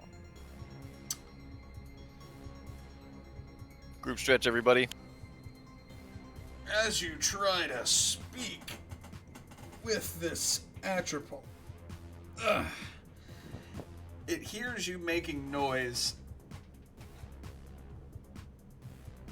but does not seem to understand what you are saying, and replies back in burbling nonsense. But it doesn't Oh, appear I know. aggressive. No. Good. I ask Straw Bundle, darling, you know the hags were watching over this creature. We've never seen this before. That baby's really big. Yes, it is a very large baby. Do you happen to know, perhaps, could you hear them speaking through the door, speaking to each other, anything that could be helpful in understanding what's going on with this poor creature? I got this. I'm having a conversation! No. Remember, they know nothing about what's beyond this door. I'm talking to the baby. Answer. He said no. She said no. Well, I do know that my friend, his name is Gleek. He's very nice. He mentioned that this was a nursery. He did mention a nursery. Is this that nursery? There's a baby. There is a baby. Well, is it a baby or is it an atropal? It's a giant, disgusting, baby-shaped creature. Yeah. Who's not Give that to you. aggressive, so don't hurt it. Because it's a baby. Doctor. One thing at a time. I think we're going to have to destroy it to the end of the death curse. But first things first, I'm going to have Ninja Meows climb up onto the ceiling. Okay. And then I'm going to enter the room from the ceiling. And I'm going to cast Comprehend Languages. Okay.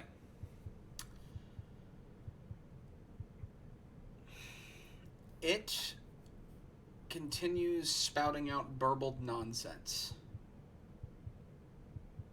It's not speaking in any real language. It is incapable of speech. So that means it's just not fully formed as of yet. Right. I will say there is a language it can comprehend. I don't think any of us speak it.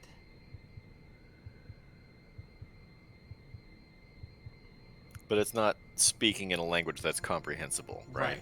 It would understand us if we could speak the language that it understands. But it can't speak anything. Really is a baby. I'm gonna sneak along the ceiling into this room and have a peek into this little alcove here where it looks like there's bones. Yeah. Give me 1 second here. Does my passive 21 investigation turn up anything? Oh, they've got to be there for some reason. Let me see real quick. What does it say?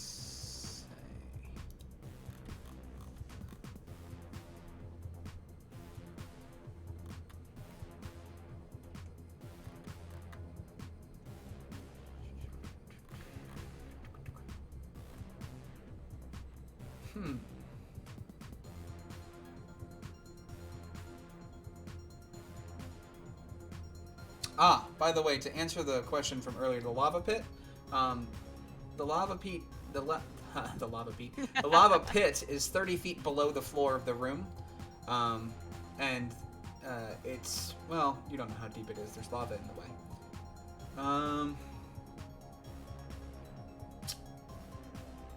Well, you know Are the what? baby's tentacles touching the lava pit, or is it hovering No, above everything is kind of in the middle of the room right now. Gotcha. It's just that the baby is kind of floating, and the crystal is being held up by these adamantine struts. So there's not actually.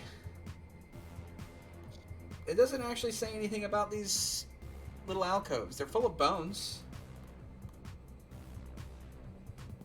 That's about it. That would seem to suggest that they're Got somehow some bones. feeding living creatures to this thing, this atropol. What kind of bones are they? Do we know? They look like a mix of different living beings. Some possibly sentient. You notice a few humanoid-ish skulls. You notice some children's skeletons. You notice a very familiar skeleton, a very familiar skull that looks a lot like one that appeared at the very beginning of this dungeon, that tried to talk to you but was fully ignored until it screamed, went mad, and then got murdered. Oop. Yeah. As if its soul did not travel to another plane of existence, and in fact was trapped in this one in a specific device.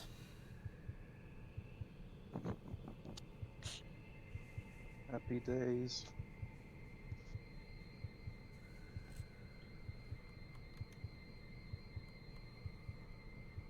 Yeah, So it looks like the umbilical cord is in whatever liquid the cylinder is holding, correct? Yes, it seems the umbilical cord is directly attached between this cylindrical thing and the monstrosity.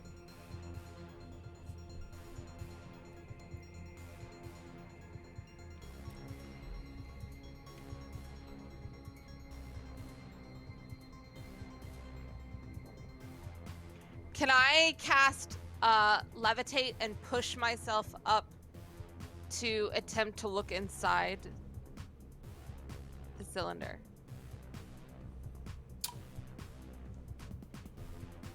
You will need to be able to push yourself up above 20 feet. Can you do that? Oh, I can right. levitate like 20 feet and raise myself up higher as I go. Okay. Yeah. Okay. So I'm gonna look inside. I'm gonna be like right here. No, I want to be on the thing. I'm not in the lava. So you're kind of like levitating and holding on to the lip of this thing. Yeah, I levitate right onto it, and I'm holding on, looking over. What do I see? Hold on, I gotta figure out if this baby thinks that you're going to attack it. This baby might think, you know what? We're gonna find out.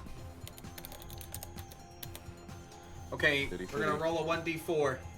On an odd number, you don't come off as aggressive. On an even number, you're coming off as aggressive. Okay. It's a 3. Perfect. I just shout down in all 4 languages I know. I'm just adding more food. So I'm assuming this is right because it's food shop. Since the eyes of this thing are empty, you look no different to whatever else has been in here to supply it with nutrition. And so it just keeps gurgling nonsense. Let me see what I can tell you about this. Because I don't know. So technically the top is closed. Okay. It's just like the umbilical cord's kind of just coming out of like a lid at the top. It's kind of like a sippy cup, except that instead of there being a mouthpiece, it's a disgusting umbilical cord. Okay. But as you get closer, I guess you can definitely see that inside of this crystal are these like forms that almost look, like souls. Gotcha. As if, yeah. Does it look breakable? It is made of crystal. It's a big crystal. But crystals are not invincible. Question. The hole that the umbilical cord is going through, is it large enough to perhaps, put something in it? Because I have a vial of oil and a fire spell at the ready. I could burn it from the inside out, y'all. So, I don't think as fun as that does sound, I'm gonna say no. Because this would be very well attached. This is attached by like in the same way that you wouldn't be able to do that to a mother's womb. You wouldn't be able to just prod around without making the an mother's incision. womb isn't sitting on the floor. Yeah. So I didn't know, because like the No, I umbilical get cord's it. going into a hole. I know what you're saying. But yeah, no, it's like it's attached to like the lid of this thing. Like it's attached. Otherwise there would be a leak. Okay. Yeah, you can't have a leak. Never mind then. I go back down to the ground and say, there's souls in there, guys. He's feeding on souls. So it seems we're inside the soulmonger now. Yes. I guess, Doctor, you would probably know this is the soulmonger. Due to your just passive skills at this point. This crystal is the soulmonger. This is what we've come here to destroy. Seems the weak point is the crystal. A familiar voice speaks up. Not so fast. Oh no. Now you know what we are here to do. Our boss sent us here to get the soulmonger and bring it back. But that won't end the death curse. We can't. Is it not affecting you too? Of course it is, you fool, but that is not the greater good. I don't know what their definition of good is. It's obviously not I was ours. gonna say. I had something better to say and I forgot it. But nonetheless. And how do you propose to break those adamantine struts? Simple.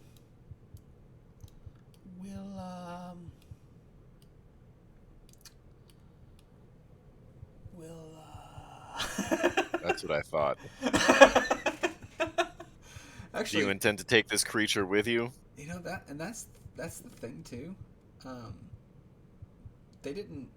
The game doesn't explain to me how they would have planned to do this had they been like I don't like that question doesn't have an answer unless I make one up at this point, and I don't know how you would break adamantine, at least with their capabilities.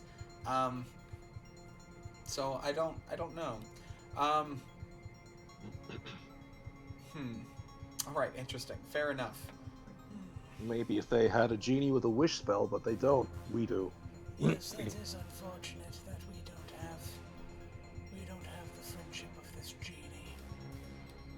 But we do have a bunch of expendable flesh.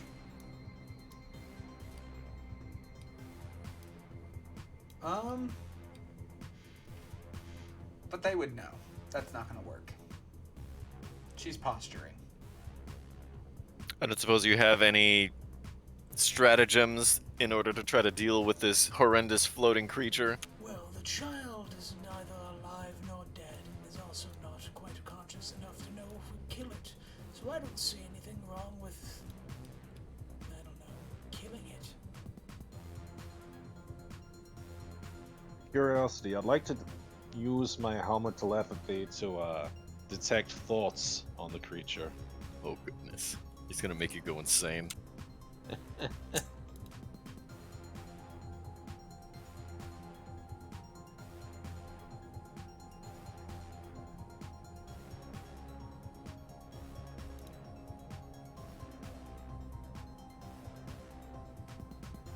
Huh. Yeah, this is a bit of a tricky one.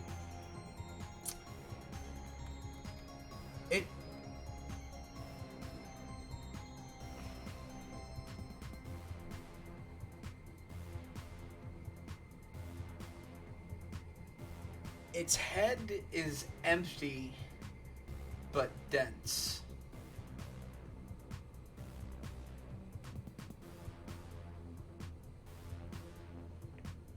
Is it like just like a gong or something ringing out in just- his mind? It's just this. It's this very intense nothingness.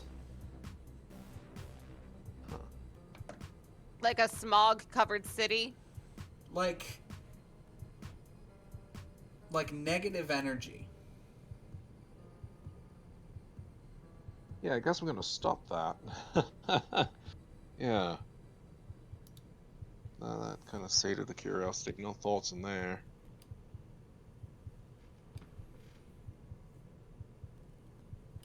But what I could do is I could cast a suggestion on it.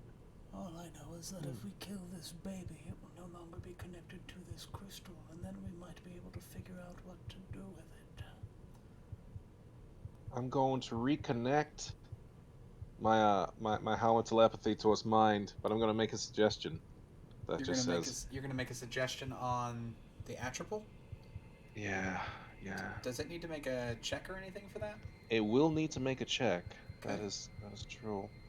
I'm going to suggest that it pulls on its own umbilical cord, or moves away enough to give it a good stretch. Is suggestion can you use suggestion to tell it to do something that might hurt itself?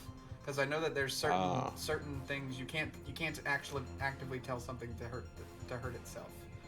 I don't remember if that's suggestion or not though. That's probably suggestion. Here we go. Let's display it so we can all give it a good read.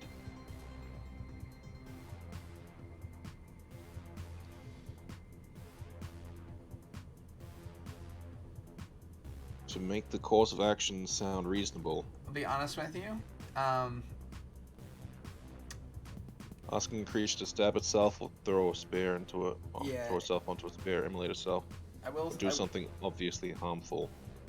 I will say, it doesn't actually matter because your suggestion just seems to kind of bounce off of it, as if it doesn't affect it in any way, shape, or form, whether it makes a save or not.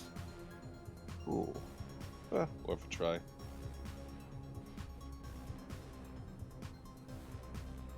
Which is really funny. It's really funny. Because So I guess our only option now is to attack. Well, and murder a baby. Eating souls. I have a thought about that. please do Zach share, Mira? Doctor. If you would be willing to place your mages on either side, we'll attack it in unison.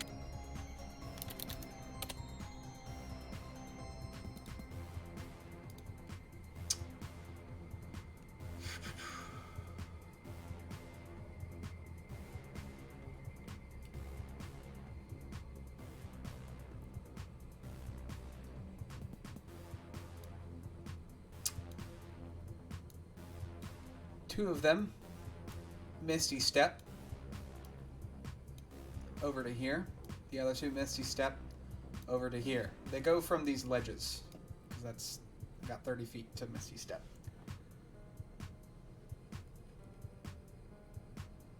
Well, I walk The on the Atropal, wall. the Atropal, seeing this movement happening, does turn around and it starts to look a little uneasy. I motion for Tanari and Miran to stand behind me. All right.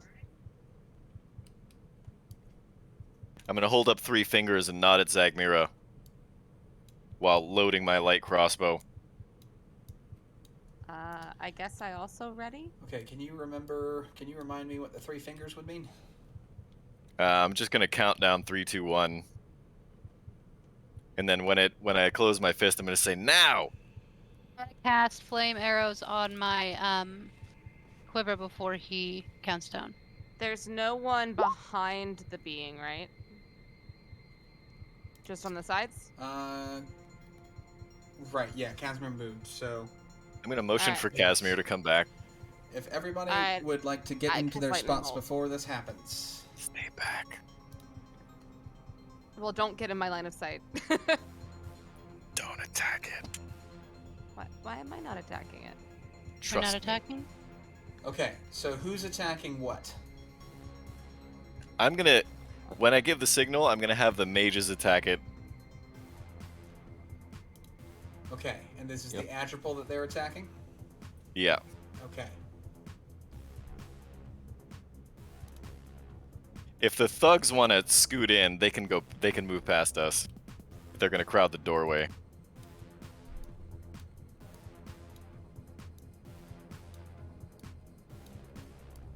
I'm gonna urge everybody else to stand back on the stairs. Don't want to make it too obvious.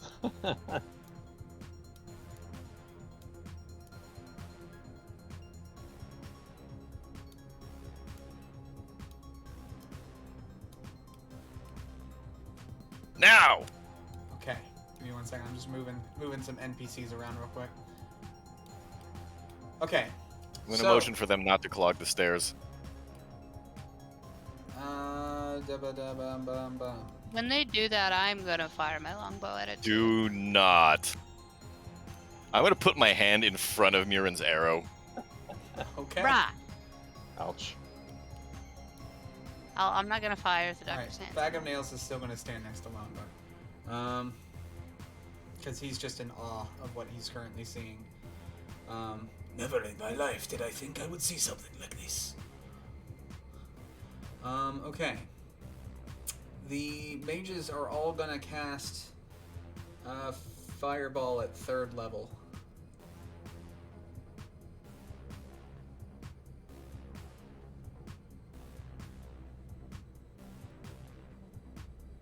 Yep. And then just has to make it 4 dex saves. And it's DC 14.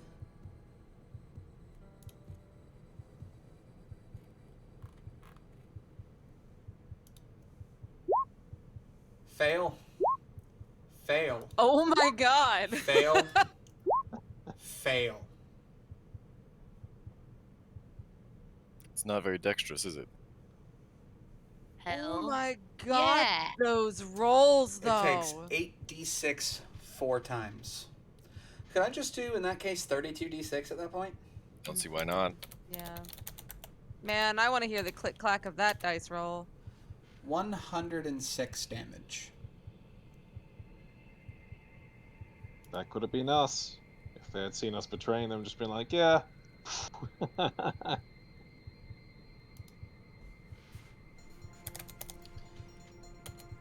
It takes the damage.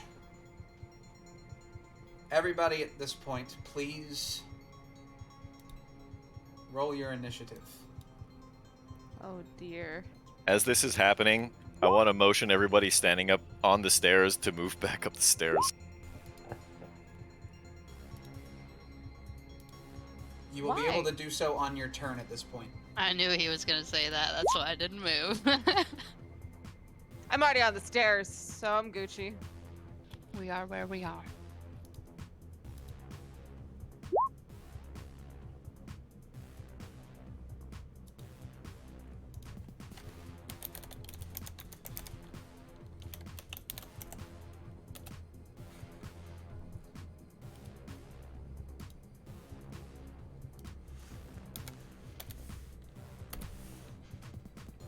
Okay.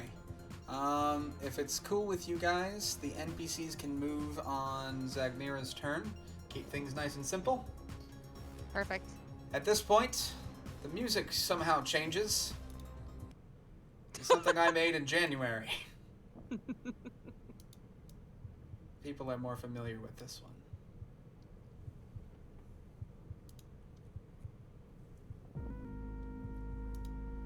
Okay. So, let's go ahead and sort by descending. It rolled a fucking 1 on its initiative.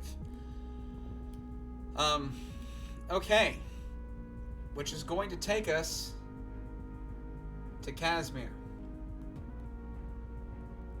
Shouldn't. It should take us to the doctor. You're right, it takes us to the doctor. I'm going to go ahead and admit right now, all I did was not scroll up. That's the common thing. Yep. That is 100% on me, and I apologize. Doctor, what would you like to do? I'm gonna look at all my friends and I'm gonna nod back up the stairs. At which point, Ninja Meows turns around and walks on the ceiling up the stairs. Okay. I'm gonna hold myself here just in case anybody gets caught in some shit, and I'm gonna look and see if the door is closable. Okay.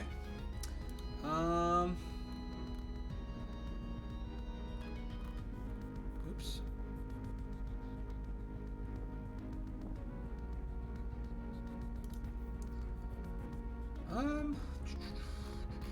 Let's see. How does it open?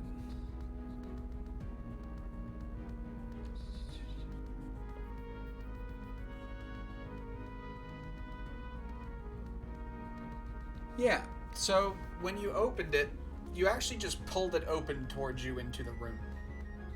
Like a heavy but regular door.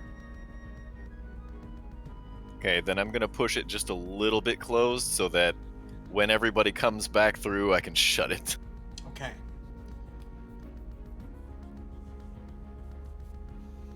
Alright, anything else? Nope.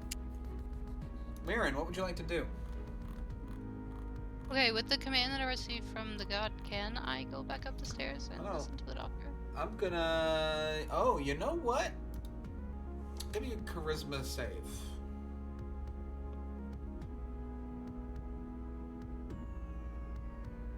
Ooh! You rolled a nat that was 20. 21. You are I did free it. to make whatever choice you want to make. Do what I want. Gonna go back here. Wait, how far can I move? 5, 10, 20, 25, 30. Yeah, I'll just go here. Okay. That's it for me. Why are we...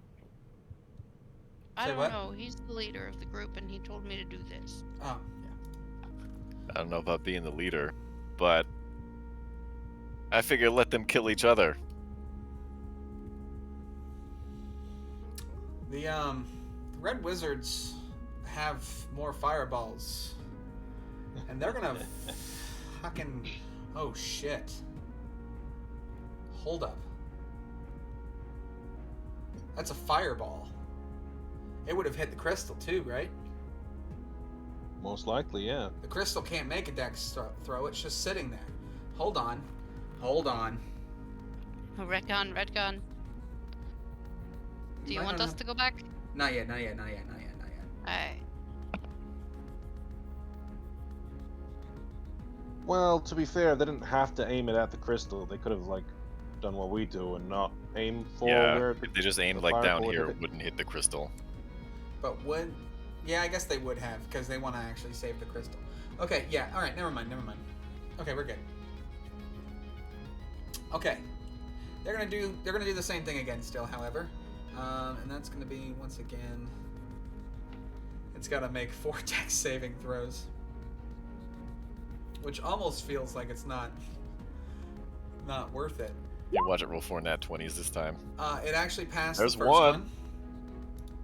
That was a nat 20 on that first roll too. That was a pass, a fail, and a fail. So it's going to take 24 d6 d8. remix. 28, isn't it? 86. You're right. Wait, so it's already taken 106 damage, and it looks fine? I mean, it's scathed. But yeah, so it's 8d6 for a hit. So we're gonna do 3 of those. So 24d6. 8 times 3 is 20. Isn't it half damage on a successful save? Mm-hmm. Oh, is it? Oh, you're right. I'll be honest with you, I am bad at reading. It takes 95 more damage. It now isn't looking too great. At this point, it's looking a little worn. Bag of Nails is going to move away, feeling like this still can only mean trouble for him, and he doesn't want any of it. He doesn't think his bow and arrow is going to do jack shit to this large thing, and is going to go enjoy the peacefulness of the room with the children dolls. 1, 2, 3, 4, 5, Eat some food. 6. Yeah, he's gonna go see if there's any food left. That's a good thing, actually. 1, 2, 3, 4, 5, 6. He's gonna start going up the stairs, see if there's any food left. Plaid thinks things are handled quite well, actually. You're doing great.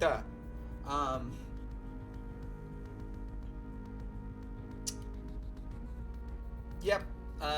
The Dow reminds you she is there if you need her, but she has nothing that she could do at the moment that's gonna help in this situation. So she'll be available if needed.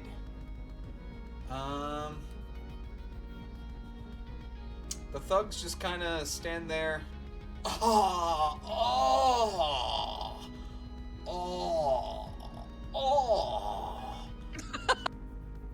They're just like, they're in awe of how crazy these fireballs are smacking the crap out of this Atropal.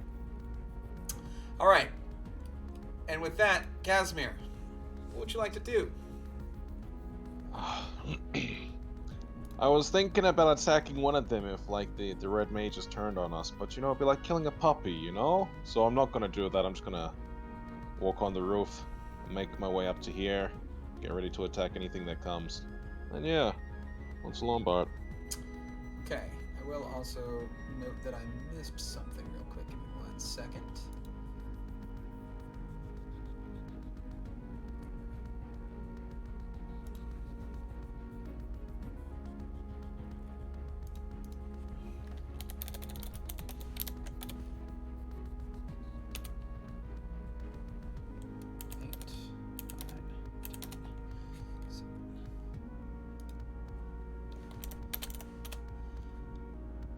The wizards, at the beginning of their turn, actually took some damage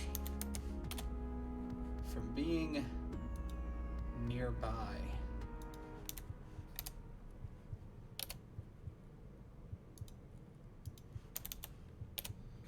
Okay.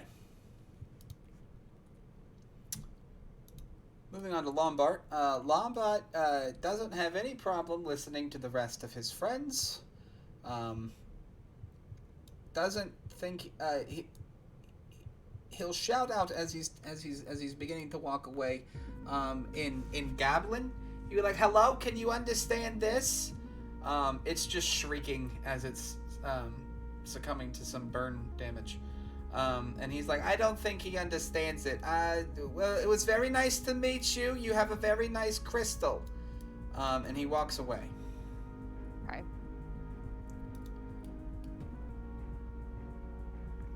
Tanari, what would you like to do?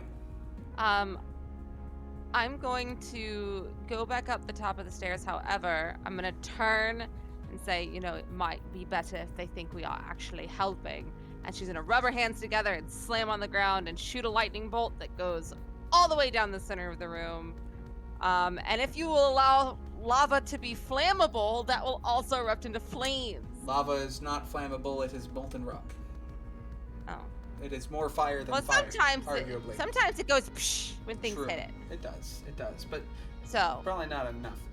That is Also, from isn't the that thing like- that It needs a hits it combusting. it needs a dexterity saving throw, and yes, it does. it passes. Bend luck. Roll a 1. Roll a 1. Roll a d4. Roll a One. 1d4. So Aha. that's Fail. down to 12. It fails. It fails, How and that ends my sorcery points. how do you kill, or how does the lightning Avada Kedavra. take care of this atropal? So here's what's going to happen.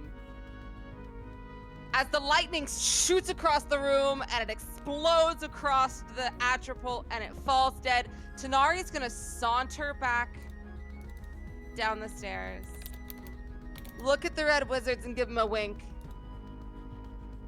and go back up. Point of order, wouldn't it also hit the crystal? It's not a huge thing. It's like one Straight line. line. So So it would hit the crystal too, right? They're at the I same mean, height. is it the same height or is the crystal above it? I mean, they're kind of at the same height.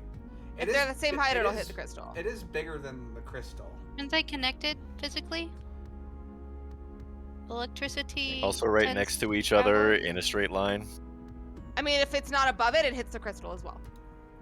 Okay, so it'll just hit the crystal as well. Okay. Hold on, I gotta make a note. I don't know why. You do realize this is going to keep the atropal from killing them. It didn't look like the atropal was gonna kill it either way.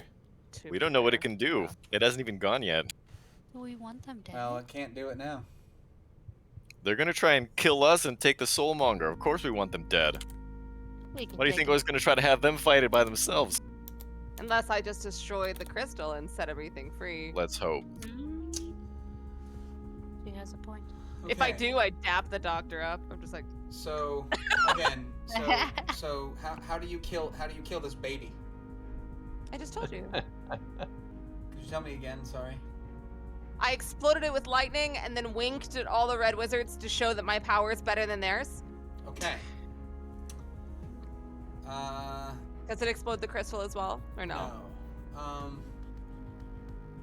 All right. So the baby. Did it not deal any damage to it? It dealt some. The baby disappears. And It just disappears? well, I mean, it's dead now. It exploded and It fell in the exploded. lava, presumably. At this point. Tanari, are you done? Yes.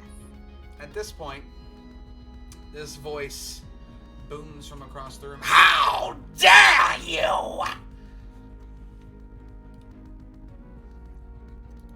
And a voice that you would have not been be. familiar with for a while, Tanari, on the southern balcony,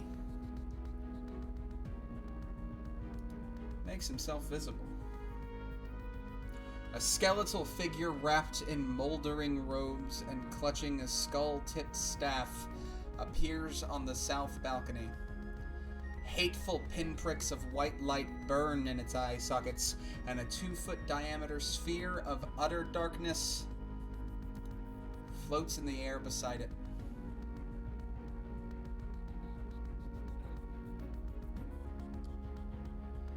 Everybody we all know what that is, right? Everybody who has a god inside of them at this point hears their god screaming out agonizingly for vengeance.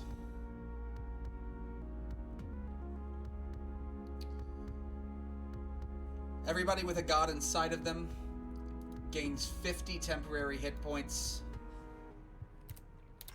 Nice.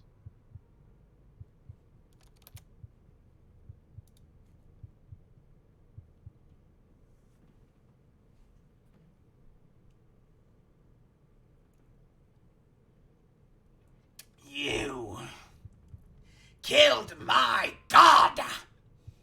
Hey. And you brought me here for nothing. I promised you cigarettes! And they're not here, you vile creature. They're behind me! You Well- fool! Sorry, darling, it wasn't as strong as You're you thought it no was. better than the filth I used to feed this god! I killed your god. It wasn't even a god yet. It would have been if it weren't for you meddling kids. And your cat, too. Meow.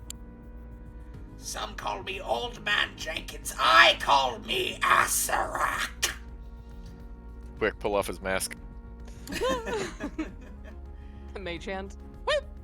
And I will make sure you never see the light of day again. It is now, Try me, bitch. It is now Asarak's turn. Oh, dear.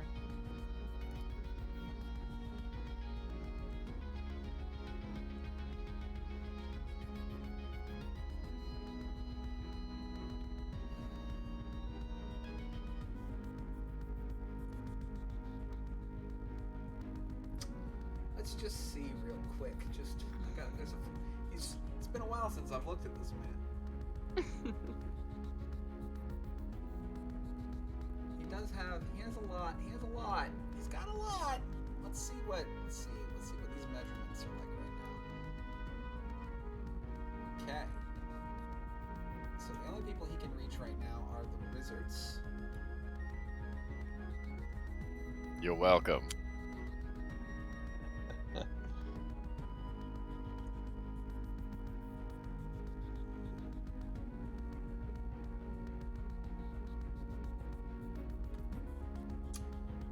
Just check how many. Okay. There's so many. He's got so much. Oh my god. Okay, this is.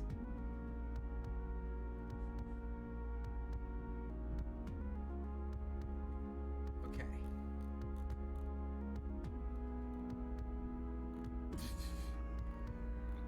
Okay, Asarak is going to point straight at Zagmira, who is this one right here. And he is going to point, and something is going to, and necromantic energy is going to wash over Zagmira, and Zagmira needs to make a con save.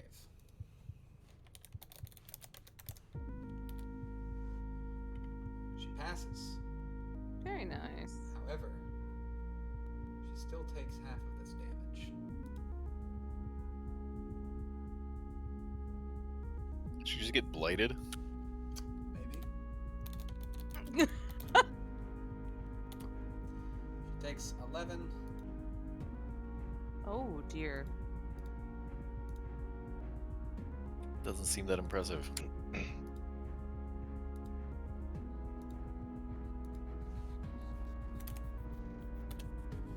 Takes 11 damage. Well, remember, it was also only cast at level 3. But, well, it's not blight then. Right, it was cast at level 4. I'm just bad at reading, once again. So, It's blood. are the gods calling out for vengeance against both of the beings on the south? What is the black circle? It is a It's a fully... spear annihilation. It may or may not be what the doctor just said it was. Okay, and the purple guy is Asarak. Asarak. Okay, just making sure. Yeah, he is, Anthrax. we are, Put him in a letter. ladies and gentlemen, This is that ladies moment. and gentlemen, 9 months in the making. This is the BBEG. Anthrax. We are finally there. I wrote music for it and everything months ago. It's about damn time this plays in Roll20. It's amazing music. Let's see. I just need to make sure that he can. I'm gonna figure out how many things he can do all at once right now.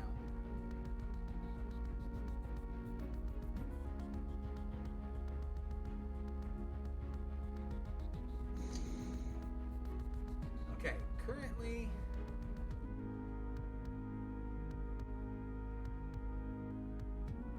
Currently, he does nothing else. But he does see you all through the doorway. Everything that was said, you are also would have been able to hear. And he was talking to you as well. Mostly to you guys. He knows who's been behind all this. So, Dr. Cox, how would you like to proceed?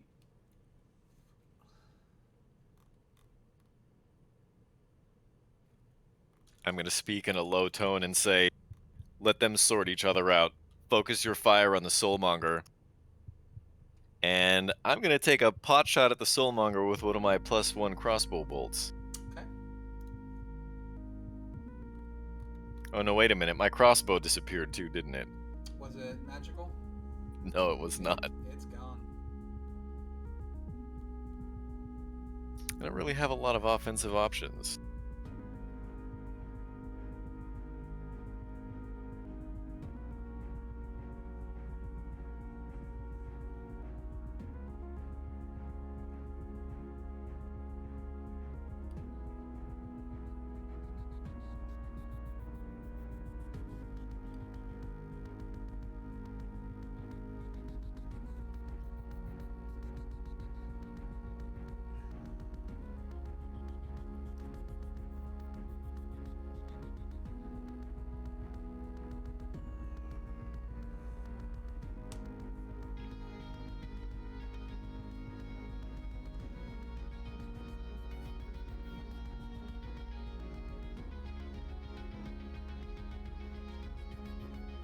You know what?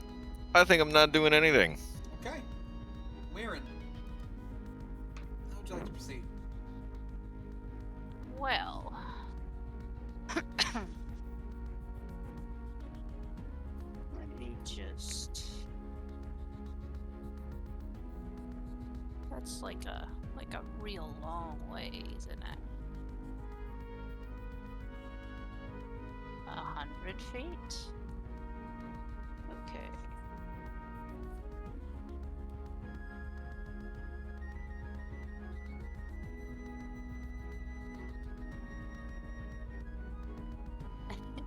Does Asarak stand on the balcony on the ground? Asarak is currently standing on this balcony, yes. All right. So there is a soulmonger in between you and him.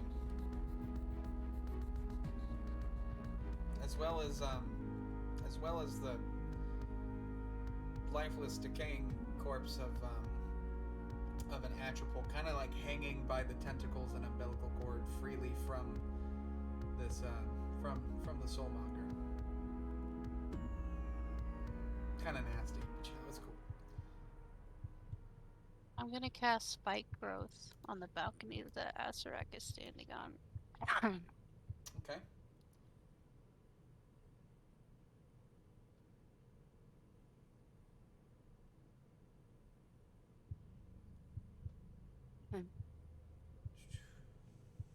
Does it? Where is this?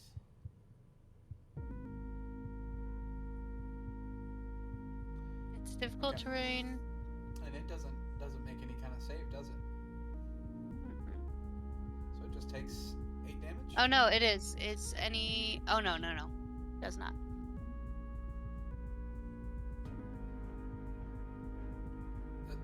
doesn't seem to take any damage upon appearing, does it? Hmm. Okay. That's what I'm reading and not seeing here. That Yep. I So was The apparently creature moves mistaken about. into or within the area. Gotcha.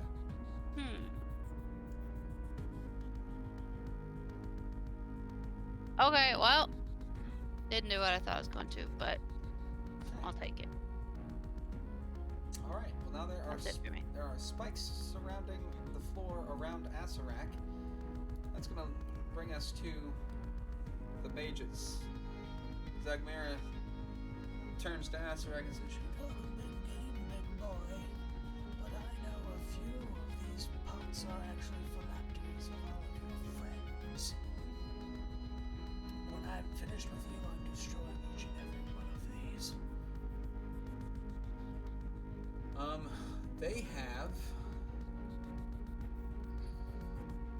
They all have one more fireball. So he is going to make 4 dex saves.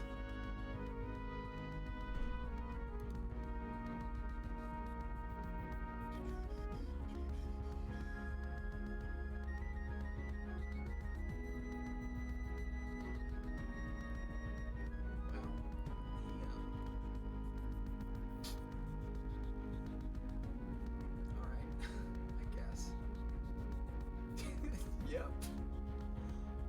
All right. Cool. All right. So yeah, he's gonna make 4 dex saves. Oh, Jesus. Fail. A fail. A fail. And a pass.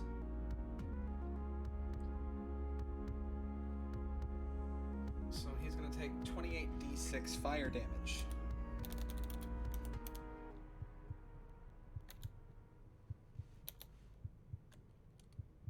Plus half of the remaining. Yeah, that's where the Right? 28. That's where the 28 comes from. It's 24 plus 4. Nice. So he takes 93 damage. Good. Fire damage. Fire damage, yes. Maybe. There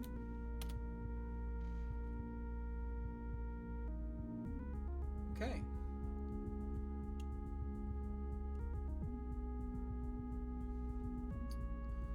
So he takes 93 fire damage, and he's like, "Ow!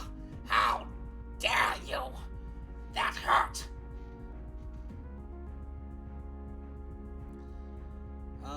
At which point Zagmir is like, Good. There's definitely going to be more coming. lying, obviously. But there isn't. At which point it's going to be Casimir. So all of these dudes are just standing there being like, woohoo! Ooh. Yep, they're kind of just like, oh, because they don't have a. I mean, they could cross the adamantine, but the bosses, they're not. They follow orders, so they're standing there until they're told to do something else. Right. Too far away for crossbows, right? Probably. Probably not. Crossbows 100, 400, I think. Well, I mean, we can see if we can give it a shot. Get it? Give it a shot. Anyways. Waka waka. Waka waka. So they fire their crossbows, and the arrows, the bolts, blink off of Asarak as if nothing happens. Cool. Womp womp. As if he doesn't All take right. non-magical attacks. Okay, yeah. Anything else, Casimir? Oh, you didn't. I'm gonna think, move. Sorry. Yep. I'm gonna do the thing though, so I'm gonna. I can't really see Asarak, I imagine, between the giant baby and the soulmonger. So Giant My baby's baby kinda, is dead. Yeah, giant baby's kind of it's dead, so it's just kind of hanging. It's kind of hanging lifeless from its umbilical cord. It's no longer like floating. Didn't it fall in the lava? I don't think it was long enough to do that. Unless it was, Gross. in which case it fell into the lava. It exploded, didn't it? I mean, it was as big as a whale, but it's not. I'm not gonna have it explode like a whale. You know what I mean? Like, Fair. You've seen those? Yeah, those exploding dead whales on the beaches. We don't want that. I mean, it would make sense. This thing is disgusting, but you know what? Zach Meier's already got trash all over her legs. It's just, you know. We've got kids. There's kids in the room. You know what I'm saying? Like we got the little dolls. We don't want them to see that. Can I see Asarak then? I'm gonna say that you kind of have line of sight, yeah. Because from where we're standing, we're at the top of this staircase. So you can kind of see him over the top of this, over the top of the Soulmonger. Decisions. Well, I'm gonna send one Eldritch Blast its way and the other two at the Soulmonger.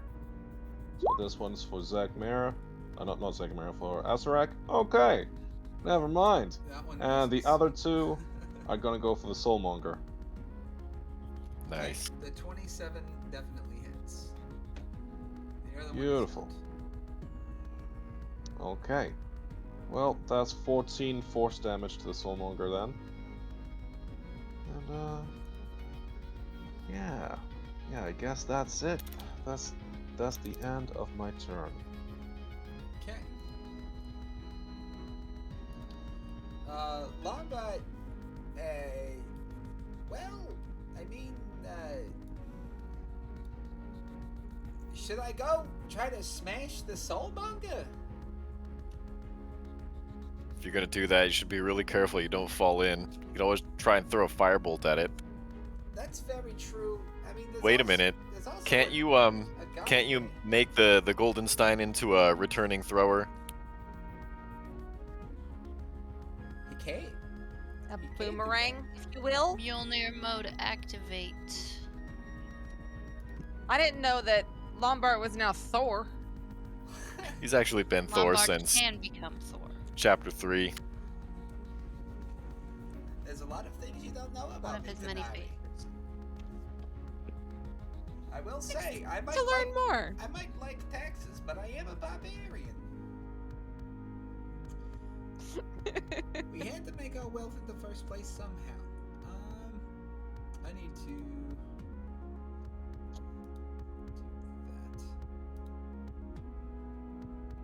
that. He's gonna throw. It's top range of 60. Right? Is that what that means? 20/60? That means 20 feet with 20 feet normally, 60 with disadvantage. 60 with disadvantage. So as long as it's under 60 feet, it's fine? You can throw it up to 60 feet, Okay. but it'll be with disadvantage if it's more than 20. Yeah, you could just, Or you could try a you know, firebolt. I see. You could walk forward and walk back. I can't. I only have 30 feet of movement. Uh-huh. So if I get up close enough, well, I'd still be out. Why don't you stay back here? Yeah, I'm just gonna try to throw a firebolt at it for now. That hits. And it does 17 Damn. fire damage. Very nice. Does it look like it's chipping or cracking yet? It's. I mean, there's Mars on it. There's some pieces where the crystal's kind of roughened up a good bit. So I guess yeah, chipping, but small chips at the moment.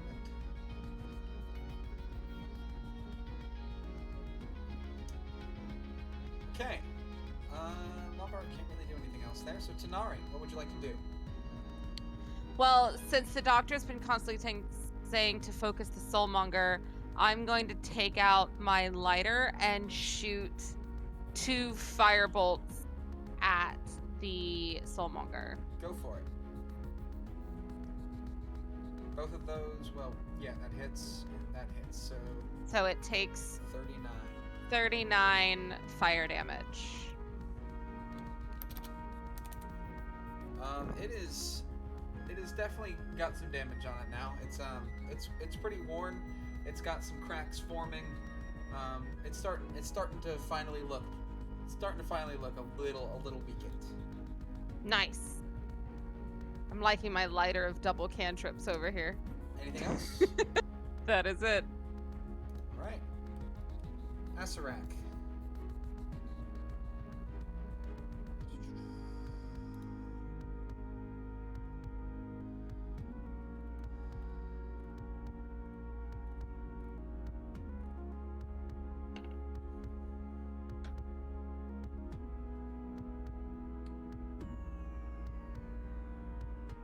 Asarak is going to point once again at Zagmira.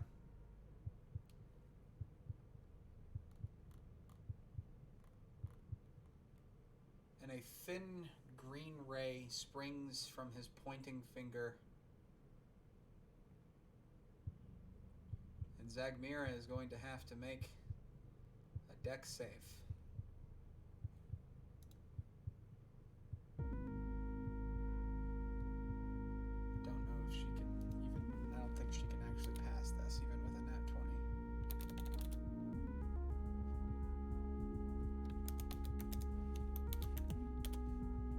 She definitely fails. Oof. That's rough. She's gonna take some damage. She's gonna take too much damage. Oh no.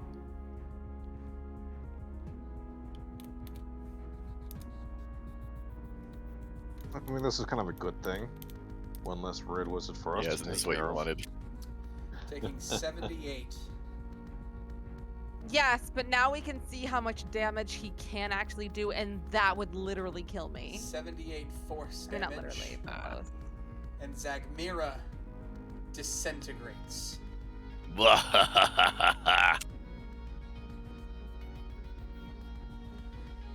Now do you understand who you are dealing with?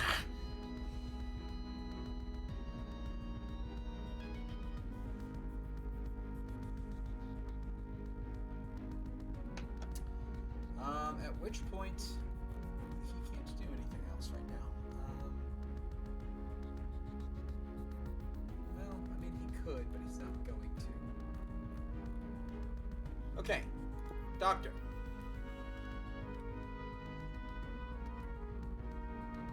I think I'm good. All right, Mirren. I'm just gonna sit there. I am going Nothing I to can cast Ice Storm on Asarak I storm. at 5th level. Dex save. He fails. 10 bludgeoning and 19 cold damage. He takes 5 bludgeoning damage.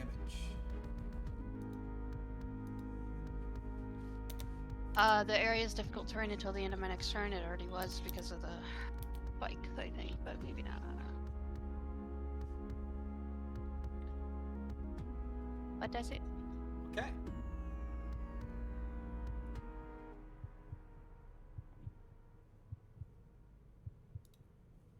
The other wizards are understandably taken a bit aback. They are also now going to cast Ice Storm. Hey, gang. So he's going to have to make 3 more dex saves. The Northern Water Village. Pass, fail, Bug and try. fail. He is going to use a legendary resistance to choose to succeed on that natural one. So he is only going to get hit once here.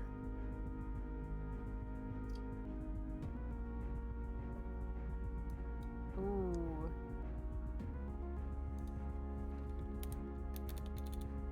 He does take half Yeah, on he takes A6. half, sorry. Yep.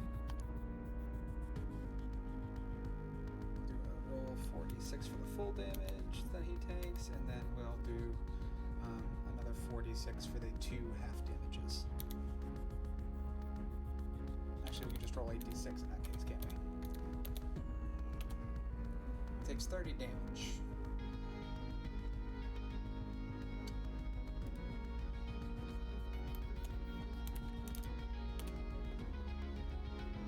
Okay.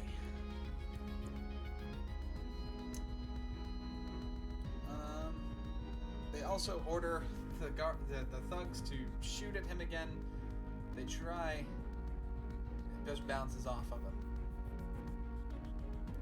Casimir. Okay, well, since he's being handled right now, I'll just focus on this Soulmonger then. Okay. And let's go for another 3 Eldritch Blasts.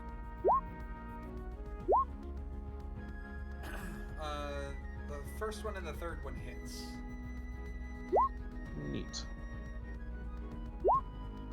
Okay, it's only 11, but that's 11 force. And yeah, that'll be the end of my turn. It looks like it's definitely past its halfway point at this point. The cracks are definitely more than halfway around the crystal.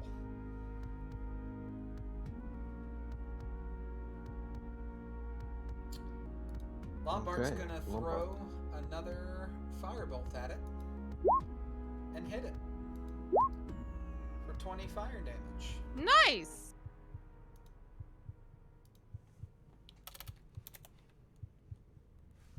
Well, would you look at that, everybody? I've learned things about myself today. Lombard, I didn't know you knew that spell, Lombard. I'm very proud of you. I knew I hate magic. I just didn't think it was that. It hadn't been useful until this point. Usually I don't hit anything with it. It's fantastic. I guess all I needed was something that could only stand still. That does help with target practice. It does help. It does. Maybe I should practice on this thing. All right, Tanari, what would you like to do? I mean, he seems very well taken care of, so I think I'm just gonna keep. Do you know that? Yeah, for sure. Sure, why not? Sure. Sure. Why not? Sure. Yeah. I'm just gonna, cause I'm not any well. Let me think. I feel like somebody's watching me. I'm gonna go to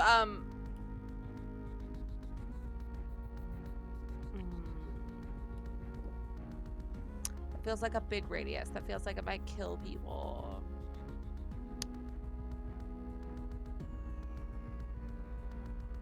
I'm gonna turn to Lombard and be like, hey Lombard, listen.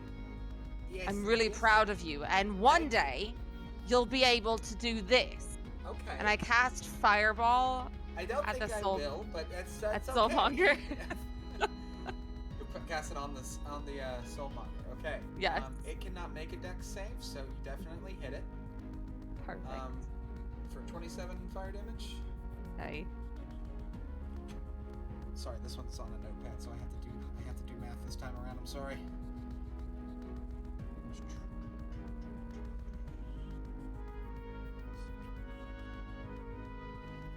Okay, it is getting pretty badly cracked now. It is getting to the point where it is looking quite fragile indeed. Anything else tonight? I'm like sitting there talking to Lombard, being like, and if you position your feet this way and stand forward, and I'm like guiding him through it, and I'm like, and then you go like this. And I snap my fingers and a fireball comes out of nowhere because I'm magical. And I'm like, and that's that easy. It really is. Well, I will say, Denari, that's absolutely fantastic. Because I'm magical. Yeah. You should try it sometime. I might. I Because will- this I will comes do easy my to best. everyone. Very true. I do plan on maybe focusing more on earth-based magic in the future. My friend here, the Dow. I mean, she's actually a closer friend to me than she might be to any of you, actually. Simply because of who I am as a person. But that's okay. That's. Does she also like taxes? I mean, I have done her taxes, so I don't think she does like taxes, but she likes. I didn't know that Adele had taxes. Oh, you wouldn't believe the amount of different creatures that have to pay taxes. This is not a free society that we live in, ladies and gentle fae. I love that we're just talking about this while there's like a battle going on. In the meantime, Asarak. Are we going to? Is he going to do this? If your D&D party doesn't sound like an anime cast, what are you doing? True. It is true. Da. Believe it!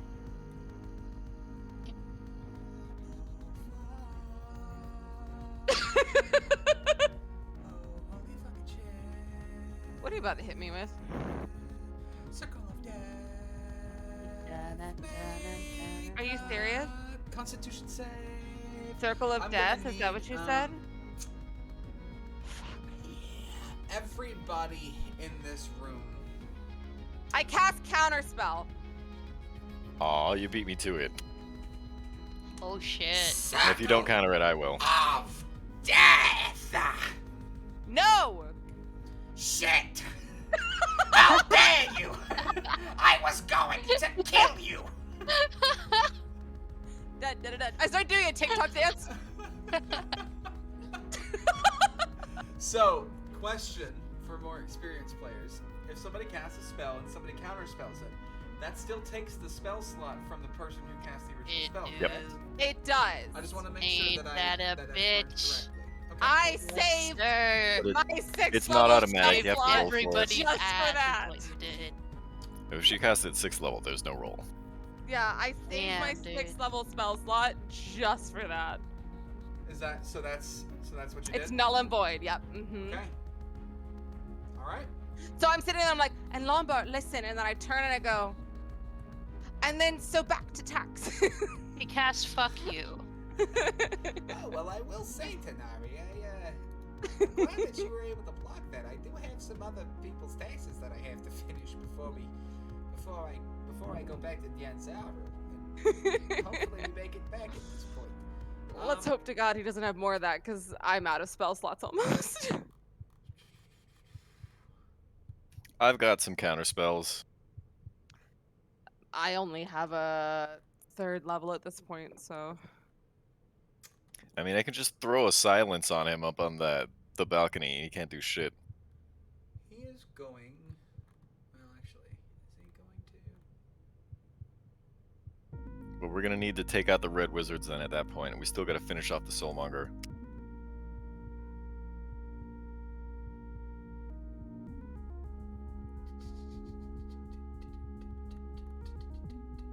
All right, never mind. He's not going to do anything else. Okay, Doctor, what would you like to do at this point?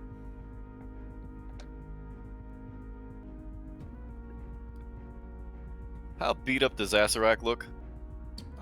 He's taken some damage, but he still seems to be quite nimble. See, the problem is he's turning his attention on us instead of the red wizards. Uh-huh. Well, he's mad at me. It makes sense. Do not throw me to the wolves. No one is getting thrown anywhere, not if I can help it. I guess what I'm gonna do is I'm gonna use my last 2nd level spell slot to cast Silence, centered on the balcony just behind Asarak.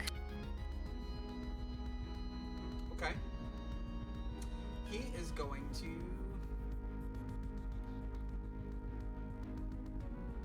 What was that? 2nd level. Counter spell is a 3rd level spell. He is going to cast counterspell. Then I'm gonna counterspell his counterspell. He's going to counterspell that counterspell. Can I counterspell that counterspell? You certainly can.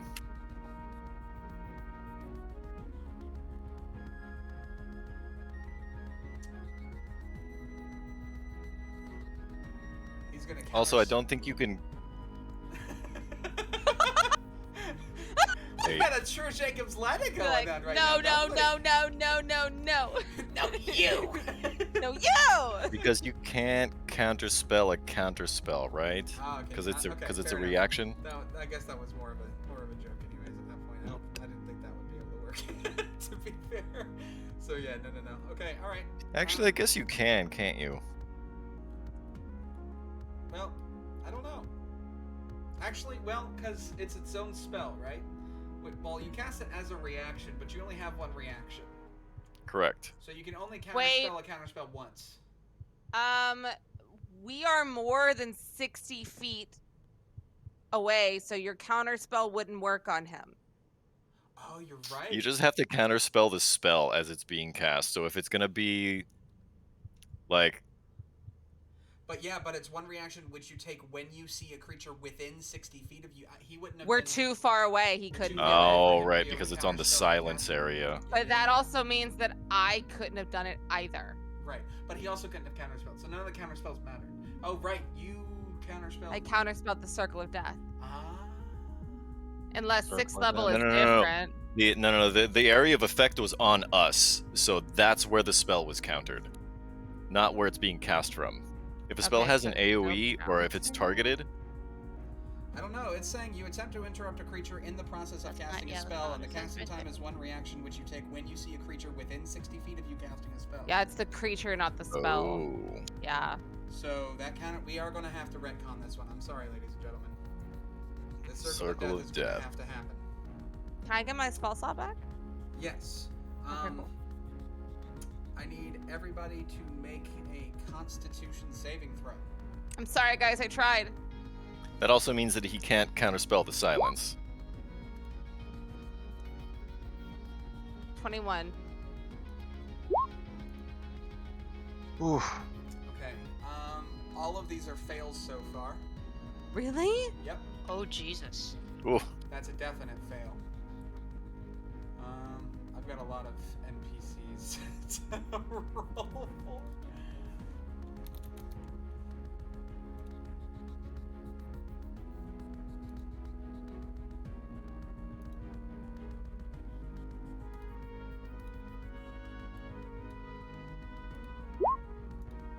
a 60-foot radius. That's gonna be everyone in the room. Everybody in this room has to roll. Probably some of the thugs too. Yeah, the thugs rolled a. The thugs rolled an 8. That's gonna hit all of the thugs. Yep. We're just gonna have them on one roll. Yeah. It's a very high. The DC is very high. Unfortunately. So I don't see a lot of people passing this if they can.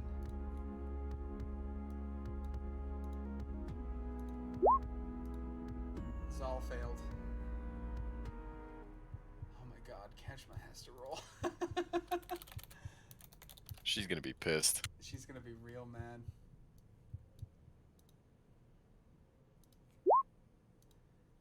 Keshma passed.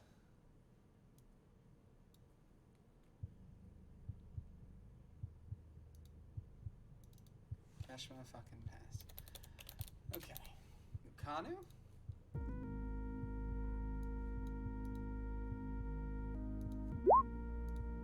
Nukanu failed.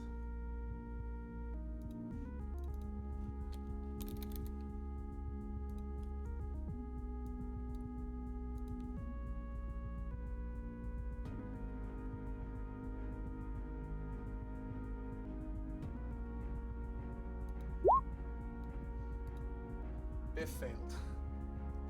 Who am I forgetting? Bag of nails.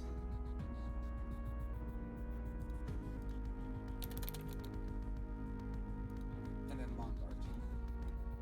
So bag of nails fails. Lombard. Lombard fails. Can I put my hand on Lombard and give him resistance?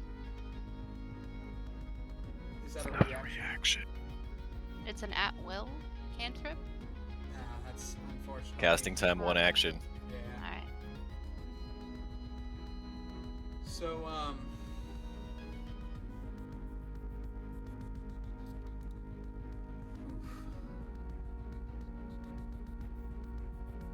Did we just get TPK. Is that No, what just everybody happened? Not even takes, close. Everybody takes 20 necrotic damage. Okay. And You then said circle Keshma. of death, bro. Well, I mean, yeah. It could have been. You don't know. There were 3 ones in that whole roll, so that's good. And Keshma actually only takes 10. Remember, everybody with a god, you had 50 temporary hit points. Make sure you're getting rid of those first.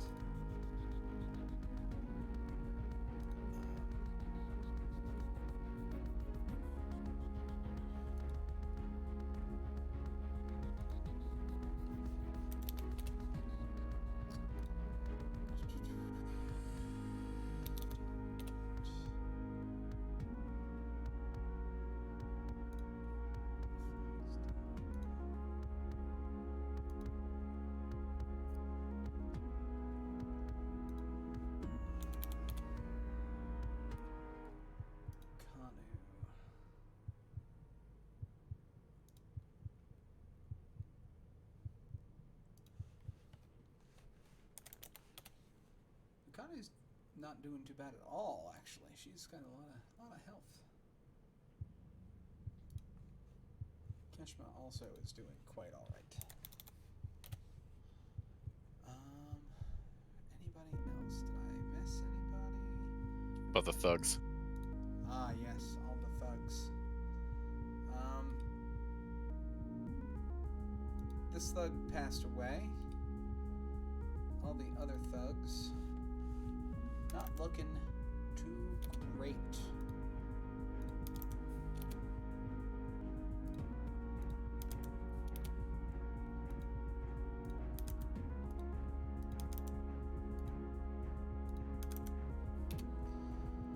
Okay. All right. So then in that case, now, Doctor, you cast Silence. You Yep. can't counterspell it. Nope. I'm sorry that I read the fine print. Also, how much damage did we take? 20. Looks like 20. Just 20? Yep. Yeah. I was definitely expecting like something else to Right? happen, so I was like waiting for it. I was like, am I gonna die? Nah.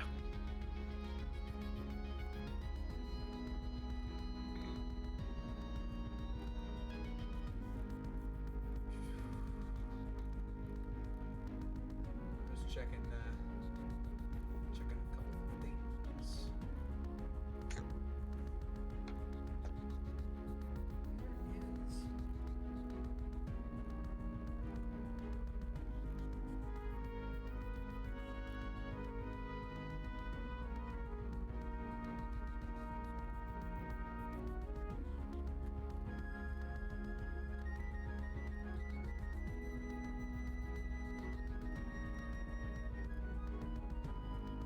Okay, nothing.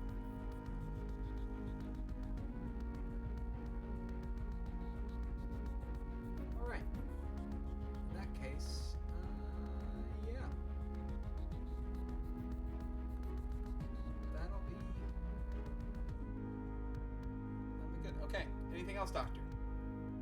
Nope. All right. Mirren, what would you like to do? I'm gonna cast Insect Plague on Aserai. Okay. Please make a con save. He fails.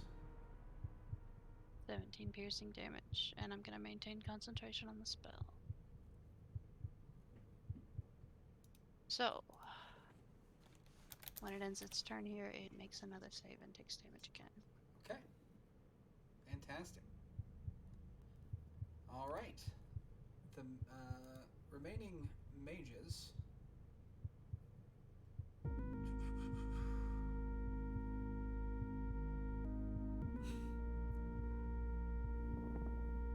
They're gonna. I guess they're gonna just throw firebolts at him. Do they have like Cone of Cold? Or they could throw 5th level fireballs or something? Well, you know what? They do have a slot in 5th level.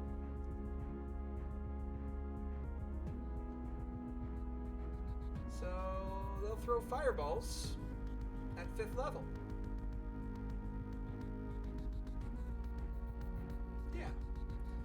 he needs to make 3 dex saves.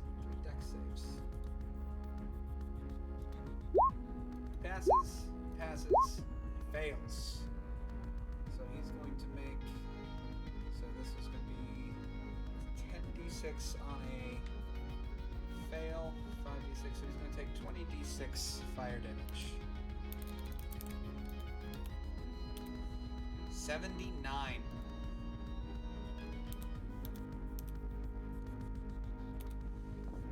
He's looking less great.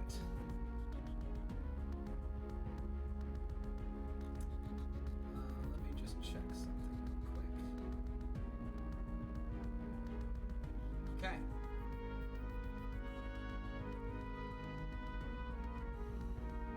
Casimir. Alright, so if I understand this correctly, if I were to go up to this point here, Yes. I would be like kind of covered by this There soulmonger, right? Yeah, there is a soulmonger that would be between you and Asarak, and he also has silence on him, so he can't cast anything at you. That Nice. requires voice. Okay. In that case, I will run up. So I'll dash to get here, and then I'm gonna booming blade the soulmonger. Okay. Yeah. Here we go. Let's roll to hit. That's Oh, a oh, Nice. solid hit. hello. Crit. Some damage. Woo! Yes. So that would Alright. be 16. Let's see. 16 plus 21. Yep. And you have to roll Does the he get- dice for the booming blade twice didn't- also. Okay, yeah, I gotcha. So 16 plus 21 is 35 plus 11. Plus another 22. So, Casimir, how exactly does the soulmonger shatter? Awesome. All right, so Casimir, having seen all of this go down and like all these fireballs and things, he's like, "Oh, now's the moment!" Charges out, runs up to this crystal, the soulmonger, and just finds one of those little cracks that just looks a little bigger than the other. Charges up the booming blade, just slams it right through, piercing all the way through it. And as he does so, it just shatters. And yeah. And Yeah, this that's how that went. this crystal cylinder shatters, and a myriad of tiny lights pour forth from within.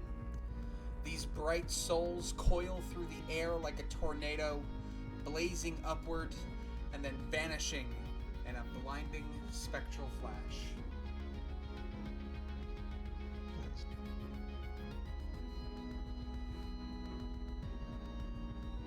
King of Feathers and the Soulmonger. Yes. Victory! However, there's still a lich sitting over there. He's not gonna be It's silent Let's at the put moment. this lich up. That the son of a lich. Yeah. Nice. So, Casimir, anything else that you would like to do? Well, I used most of my movement to get to where I am. I think I'm just gonna try duck behind what used to be a soulmonger. And that'll be the end. Sneaky, sneaky. Okay. Lombard, no longer having a soulmonger to throw firebolts at, he's gonna throw a firebolt at Asarak. And he's gonna miss. Like, that's more used to like what I've been doing. Oh, I see where you're struggling. I do. Yeah, that's what I'm used to actually. I like try to adjust your hips. Oh, thank you. I've been told that I need to square them in order to like get a really good And always just swing of the- forward. Just. Okay, gotcha. Keep your eye on the ball. All right, Tanari, Hey. what would you like to do? Now that all the beautiful souls are finally able to escape, I am going to... Oh, Casimir, darling.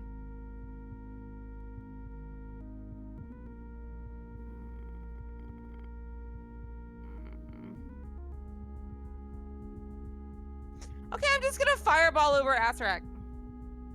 Okay. Here you go, Anthrax. Take this. He fails. Ah!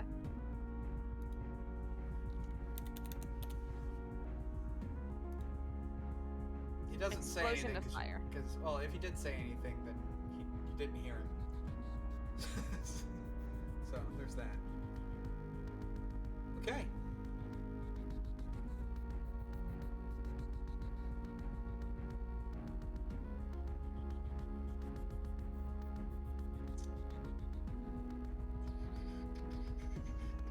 Anything else?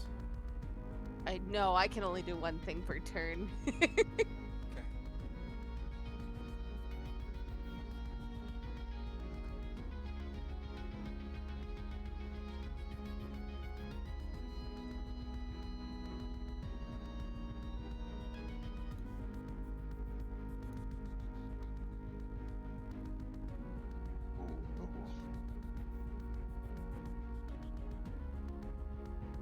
I feel like we're gonna be punished soon. Asarak Don't be looks at punished. you with a grim smile on his face. And he takes his staff and he goes. And the sphere of annihilation begins moving forward. Group hydrate. Group hydrate. Group run. The sphere moves 90 feet. Consuming all that it touches in its path.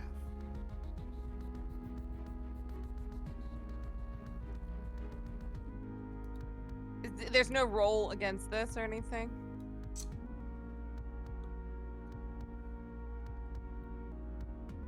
Nope. So that's 10, 20, 30, 40, 50. Casimir, Mm-hmm. You are dead. half of your body is now missing. Nice. And it's not a horizontal half. You're not an amputee. You've been sliced in half. I don't really know exactly what the rules are here. I think Sphere of Annihilation just deals 4d10 force damage. I think it does, doesn't it? Let me look it up real quick, just to make sure. Well, that's better than just like you are now dead, because essentially if you're cut in half. I was, Oof. yep. I didn't feel good about what I was doing. I'll be honest with you. Yeah, it was the risk I knew was going to be taken by moving closer to that thing. I was hoping it could only move 30, but 90, Jesus Christ. Oof. You're right. It's not wholly engulfed and obliterated. So you're gonna take some. You're gonna take 22 force damage. And so no roll, just it touches you, bump. Yep. Yeah, non-resistible. Alright. Well, 22 50, could be worse. 60, 70, 80. And as it passes through Tanari, Tanari takes 22 force damage. And I fall to the ground, bloodied. You unconscious? No, just bloodied.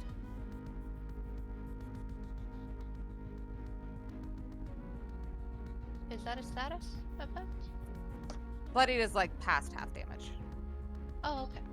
There's a rule in 4th edition. Oh, yeah, I'm sorry, I forgot I'm old. Who's an OG? okay.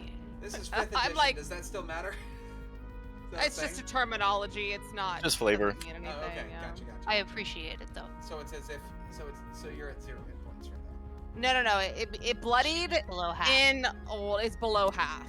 So you fall to the ground when you're It's a half below term half? that means below half. I'm just Just adding giving flavor. Oh, okay. I'm Okay. sorry for I just confusing needed, the I needed to group. know. Well, she said she fell to the ground, so I needed to make sure she wasn't actually on the ground rolling on death saves. Well, it's force damage, so I was like, I probably was knocked over. That makes sense. That makes sense. Casimir, She's also trying to get out of the way of the sphere of annihilation. you lost by the one of your pinky fingers. The fingernail on it has also completely been annihilated for some reason. What would Specifically, a temporary health be if it gets annihilated? Because that's what happened. Well, you took 22 force damage, so you take 22 damage essentially. Force damage. Yeah, still, but if it's just- temporary health, like It's I'm your still God fully shield. good. Yeah, you're Yeah, good. you got God I Shield. guess you're right. Yeah, that's true. Your fingernail's fine. You will form an ingrown, however, as a. I was the only one that didn't get 50 temporary hit points. That's. I might die. Nah, over my dead body. That might be what happened. We'll see. No one's died so far. We've been playing this whole campaign on hard mode.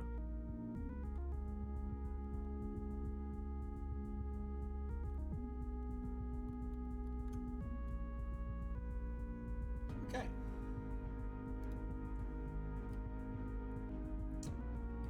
He also needs to make that save again for the plague.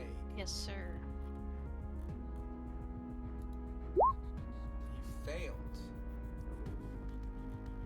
You wanna roll He's the just damage? gonna sit there. Well, he can't really go anywhere, can he? Wrecked. Is it exclamation point or backslash? Well, backslash works. I don't know if exclamation point might also work, but I'm not sure.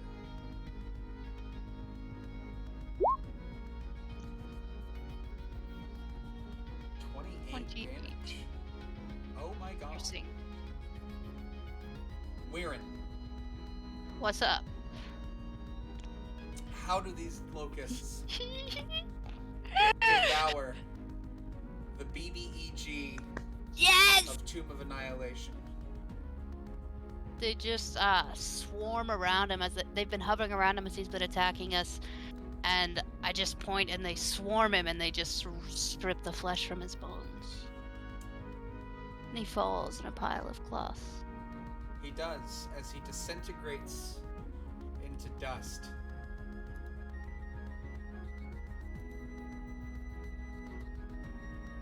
And those dust particles fly upwards and disappear in the same way that the souls did from the Soulmonger, Yeah! leaving behind the items that Asarak had on that balcony.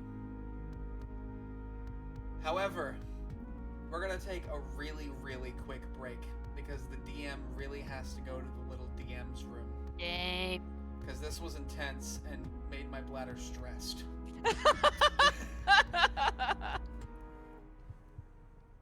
You're not kidding about that silence. He had That's all power. you It's a need. killer. He had Power Word Kill. He was gonna use it next. Shit. Good thing I was out of line of sight. Yeah, we will be right back, ladies